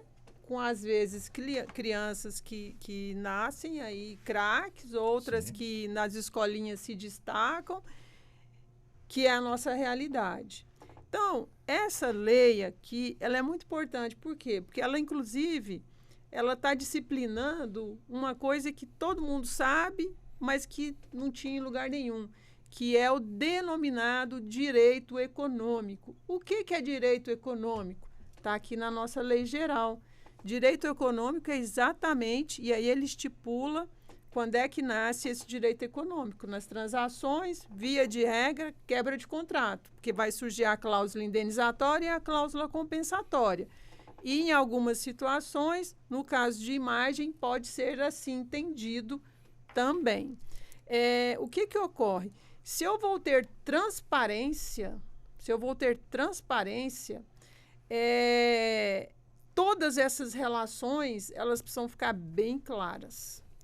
Eu vou ter o papel do intermediário, que é fundamental nessa levada de crianças para fora do país, nessas negociações entabuladas. Então, se de alguma forma eu conseguir identificar algum vício nessa operação, a lei geral vai me garantir aqui que essa situação seja reparada. Quando eu tenho transparência, quando eu tenho prestação de contas, quando eu tenho governança e eu tenho integridade, nenhum desses atores, eu diria, profissionais do futebol, cientes dessa responsabilização, vão se imiscuir em condutas irregulares. Então, com isso, eu imagino que naqueles casos onde há, por exemplo, simulação de contratos, simulação de outras realidades, e aí é um papel que caberá aos clubes interessados, né? Porque, na verdade, o direito econômico só surge a partir dos atletas. Se eu não tenho o atleta, eu não tenho um direito econômico. Portanto, a cereja do bolo, ou eu diria o bolo e a cereja, é um atleta profissional de futebol. Então, agora, quando eu digo esporte de base, então os clubes também terão que ter um olhar atento, não só os formadores, mas todos aqueles que têm um interesse no futebol. Então, agora, com essa nova norma, não haverá espaço, entendo eu, que se ela executada da forma como ela está, para qualquer desajuste, né? Então, eu estou acreditando que a gente vai viver, sim, uma nova realidade para o esporte brasileiro e para o futebol.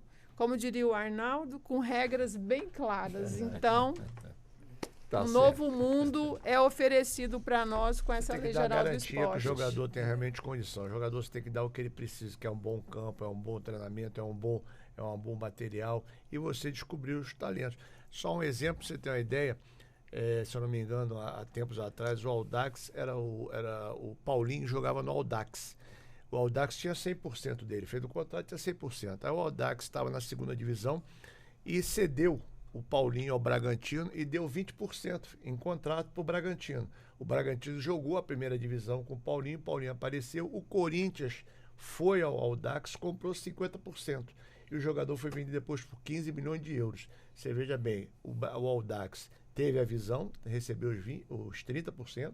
O Bragantino, que colocou na vitrine, teve mais 20%, e o Corinthians 50% de toda a transação. Então, você tem que dar essa condição e dar garantia também para você ter o atleta e você ter a participação do atleta também na venda. Agora, tudo isso com, realmente, como você falou, com transparência, junto à família, porque ele era novo, então tudo sendo bem registrado, tudo bem encaminhado, com o intermediário que tem a condição de fazer, porque ele no Audax não conseguiria ser vendido por esse valor. Então a vitrine hoje, o Hendrix, se continuasse aqui no Gama, o Gama teria que colocar ele num grande time, com um percentual, para poder ele estar na vitrine e ser observado, porque ele está disputando hoje uma Copa do Brasil, uma Libertadores e uma Série A. Então o Hendrix está na frente, como teve o Ranier, que é filho do Mauro Brasília, que foi 10 anos na seleção brasileira de futsal, e o filho dele, Ranier, aqui de Brasília, saiu daqui, aconteceu isso. No momento certo, ele foi jogar no Flamengo, e ele no Flamengo despontou. Foi ali, naquele momento, que ele conseguiu que o Bertolucci fizesse essa transação para o Real Madrid. Então, agora, tendo que realmente ter uma condição, porque o Ranier começou no Vasco, nas categorias de base do futsal, foi para o Fluminense, e numas férias que o Mauro estava fora, ele quis falar com o diretor do Fluminense, e o diretor falou que não ia atender porque estava de férias. Ele tirou o menino, que era menor de idade, tirou o menino e colocou no Flamengo. Então você vê, às vezes, a irresponsabilidade de algum dirigente numa pérola, né? Porque o garoto de 15, 16, 17 anos, que está despontando, realmente nem todos, o futebol é um funil, né? Então nem todos, mas aquele que conhece o futebol e tem uma diretoria e tem uma comissão técnica com visão, você consegue fazer um trabalho profissional e colocar jogadores na vitrine, como é o caso do Atlético Paranaense. É isso? Coloca vários jogadores aí na vitrine, mas tudo agora com transparência e gestão. Perfeito. Bem, o nosso tempo está já fechando. Sim. Passou muito rápido, né? Mas com toda certeza o tempo valioso e com as presenças da senhora, como também dos senhores, realmente foi bastante proveitoso aqui esse nosso debate. 1 minuto e meio para as considerações finais. Eu começo com o senhor, doutor Gabriel. Tá, joia. Eu queria só fazer nesse 1 minuto e meio, aproveitar para o nosso ouvinte, telespectador que está nos acompanhando, às vezes ele pode falar, nós falamos muito de atletas, né? Sim. Mas ele fala, e eu que estou aqui em casa, que eu pratico, que eu jogo meu futebol no final de semana, tal, tem alguma coisa? Pratico algum esporte. Eu que não é atleta, não tem essa condição de atleta profissional. Tem um tópico muito interessante e rapidamente aqui vou falar desse avanço dessa legislação. Existe, né, no mundo do esporte, no segmento esportivo, uma grande dúvida em relação aos entes federativos, União, Estados e Municípios. O que elas têm que fazer em relação ao esporte em consonância com as entidades privadas? A lei tem um grande avanço em relação a isso, porque ela dá atribuições aos entes federativos, aos estados, aos municípios e à União, para você se organizar melhor em torno do esporte. Por exemplo, a educação já tem isso. A educação, você tem a responsabilidade do município da educação infantil, o estado da educação fundamental. Então, você tem um foco dos municípios e estados em relação a isso. E essa lei do esporte, pela primeira vez, ela define essas atribuições de estados, municípios. São várias atribuições aqui, como tem 1 minuto e meio, mas ela define essas atribuições. E eu acredito que dessa forma a gente vai ter uma maior racionalidade nos recursos públicos e no foco de estados e municípios para poder oferecer o esporte para a população brasileira, naqueles princípios que a doutora Led falou. Acho que está em democratização ali, você poder ampliar a base nossa, ampliar o esporte de participação e, eventualmente, ajudar também nisso com a descoberta de novos talentos para o esporte de rendimento. E então, muito importante é aquele esporte que também para o portador de deficiência. Sim, o esporte, o paradesporte, perfeito. Então, eu queria agradecer, Walter, em seu nome, para todo o pessoal do programa Justiça, os telespectadores, os ouvintes, e esse debate enriquece bastante. Eu vou sair daqui com algumas ideias para eventualmente a gente sugerir lá dentro da Câmara, e a legislação é isso, né? É um aperfeiçoamento contínuo aí de práticas sociais. Obrigado a todos. Doutora Arlete, também 1 minuto e meio para as considerações finais. Bom, eu quero inicialmente agradecer a oportunidade de estar aqui com esse timaço, né, conversando sobre essa lei. Eu acredito que é um novo patamar.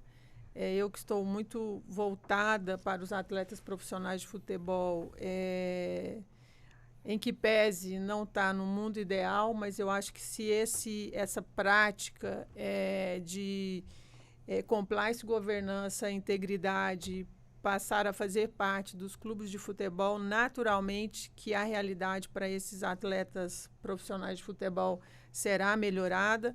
Eu tenho dado um exemplo aqui, guardadas as proporções, que nós temos um sistema único de saúde no nosso país. Então, agora a gente está na sementinha fomentando um sistema único para o esporte brasileiro.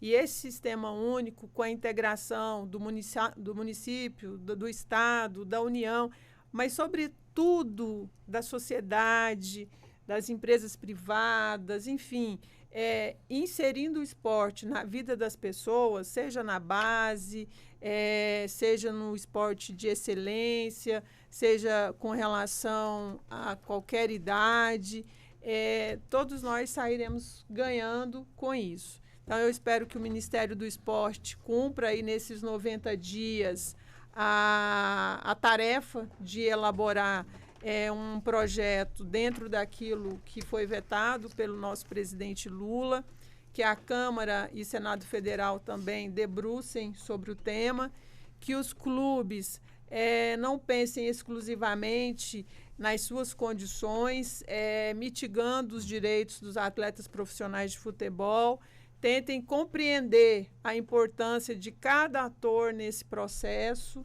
e especialmente a Ordem dos Advogados do Brasil, que é a maior entidade civil do nosso país, acredita também, né, na pessoa do nosso presidente Beto Simonetti, na importância do esporte na vida das pessoas. Então, com isso, o meu agradecimento e lembrando a todos e todas que a nossa liberdade encerra no início da liberdade do outro. Então, não queira para o outro aquilo que nós não queremos para nós mesmos. Muito obrigada. Obrigada, senhora. Doutor César, por favor. Walter, muito obrigado pelo convite, agradecer a oportunidade de estar presente aqui num dos primeiros debates, eu acho que sobre a Lei Geral do Esporte.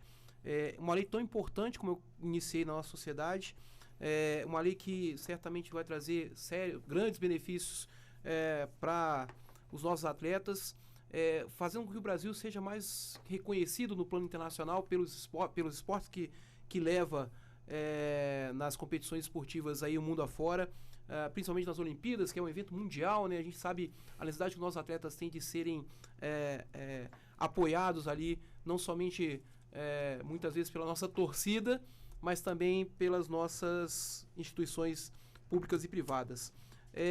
Falar, Walter, especialmente que essa lei nos traz realmente uma segurança jurídica, algo que nós precisamos em relação às práticas esportivas, não somente no futebol, mas todos os esportes que são praticados aqui no Brasil. Falar um pouquinho também, que acredito que esse grupo vai trazer um pouco mais de informações sobre as atividades de esportes eletrônicos, que é tão importante, que já está gerando um valor significativo para os nossos e-atletas, e não só para os e-atletas, mas toda aquela cadeia econômica que se permeia ali nos esportes eletrônicos. E saber, Walter, aqui que foi uma tarde de aprendizado. Muito obrigado por essa oportunidade. Muito obrigado também ao senhor. Doutor Weber, enfim, ou seja, vice-presidente da CBF e o técnico da seleção brasileira. Não é um assunto para depois, né, doutor Weber? Mas é 1 minuto e meio para as considerações finais. Bem, Walter Lima, muito obrigado. Você que realmente é um ícone no esporte, já deu o pontapé inicial, já saiu na frente com esse debate. Eu acho que a Rádio Justiça está de parabéns, eu fico satisfeito de poder estar aqui, a convite de vocês, nesse momento que eu acho que o esporte brasileiro está retomando todo o seu andamento. A criação novamente do Ministério do Esporte é muito importante para isso, está sendo conduzido pela Ana Moser, que tem muita experiência sobre isso. Dentro do Senado, a Leila foi relatora, na Câmara foi o Felipe Carreiras, que foi o relator. Então, acho que é um momento que a gente fica satisfeito que, independente de veto, a lei foi para frente. Agora é ajustes, como bem falou o doutor Gabriel, o doutor César, a doutora Arlete, que são realmente conhecedores e que nos trouxe muita informação importante, que agora a gente vai se ajustando. Mas o mais importante é isso, você já ter o Ministério do Esporte voltando, uma lei que estava parada, já se mexendo, debate, atletas, dirigente, sociedade toda acompanhando e também dando as suas informações e brigando pelos seus interesses. Isso é muito importante, não só os atletas, os dirigentes, os clubes e, acima de tudo, que seja boa para os atletas, porque fundamentalmente nós vivemos dos atletas para que realmente o Brasil seja divulgado cada vez mais. Eu que sou do esporte, eu torço para que todos aqueles atletas que tenham condição venham cada vez mais contribuir, também dar suas sugestões na lei, nessas questões de veto. São 218 artigos, e quantos vetos, doutor Gabriel, que foram... Em termos de itens vetados, são mais de 300. Então, você veja bem, então, vai ter muita conversa ainda. Mas o mais importante é que o pontapé inicial já foi dado. Tá bom. Obrigado, Walter. Weber. Doutora Arlete, boa viagem, bom regresso para a senhora para Goiânia, tá bem? Senhora e o esposo. Muito obrigado também, doutor César. Um abraço, muito obrigado. Doutor Gabriel, também um prazer muito grande também. Muito obrigado a todos. E assim chegamos ao fim da edição de hoje do nosso Justiça na Tarde Debate, que teve a minha apresentação. Sou Walter Lima, na produção de Ana Cláudia Possati, trabalhos técnicos do Neto Silva e a coordenação de jornalismo da Bárbara Michelini. A todos, nossa boa tarde, os nossos agradecimentos e até o nosso próximo encontro. Até lá. A Rádio Justiça apresentou Justiça na Tarde. Secretaria de Comunicação Social, Supremo Tribunal Federal.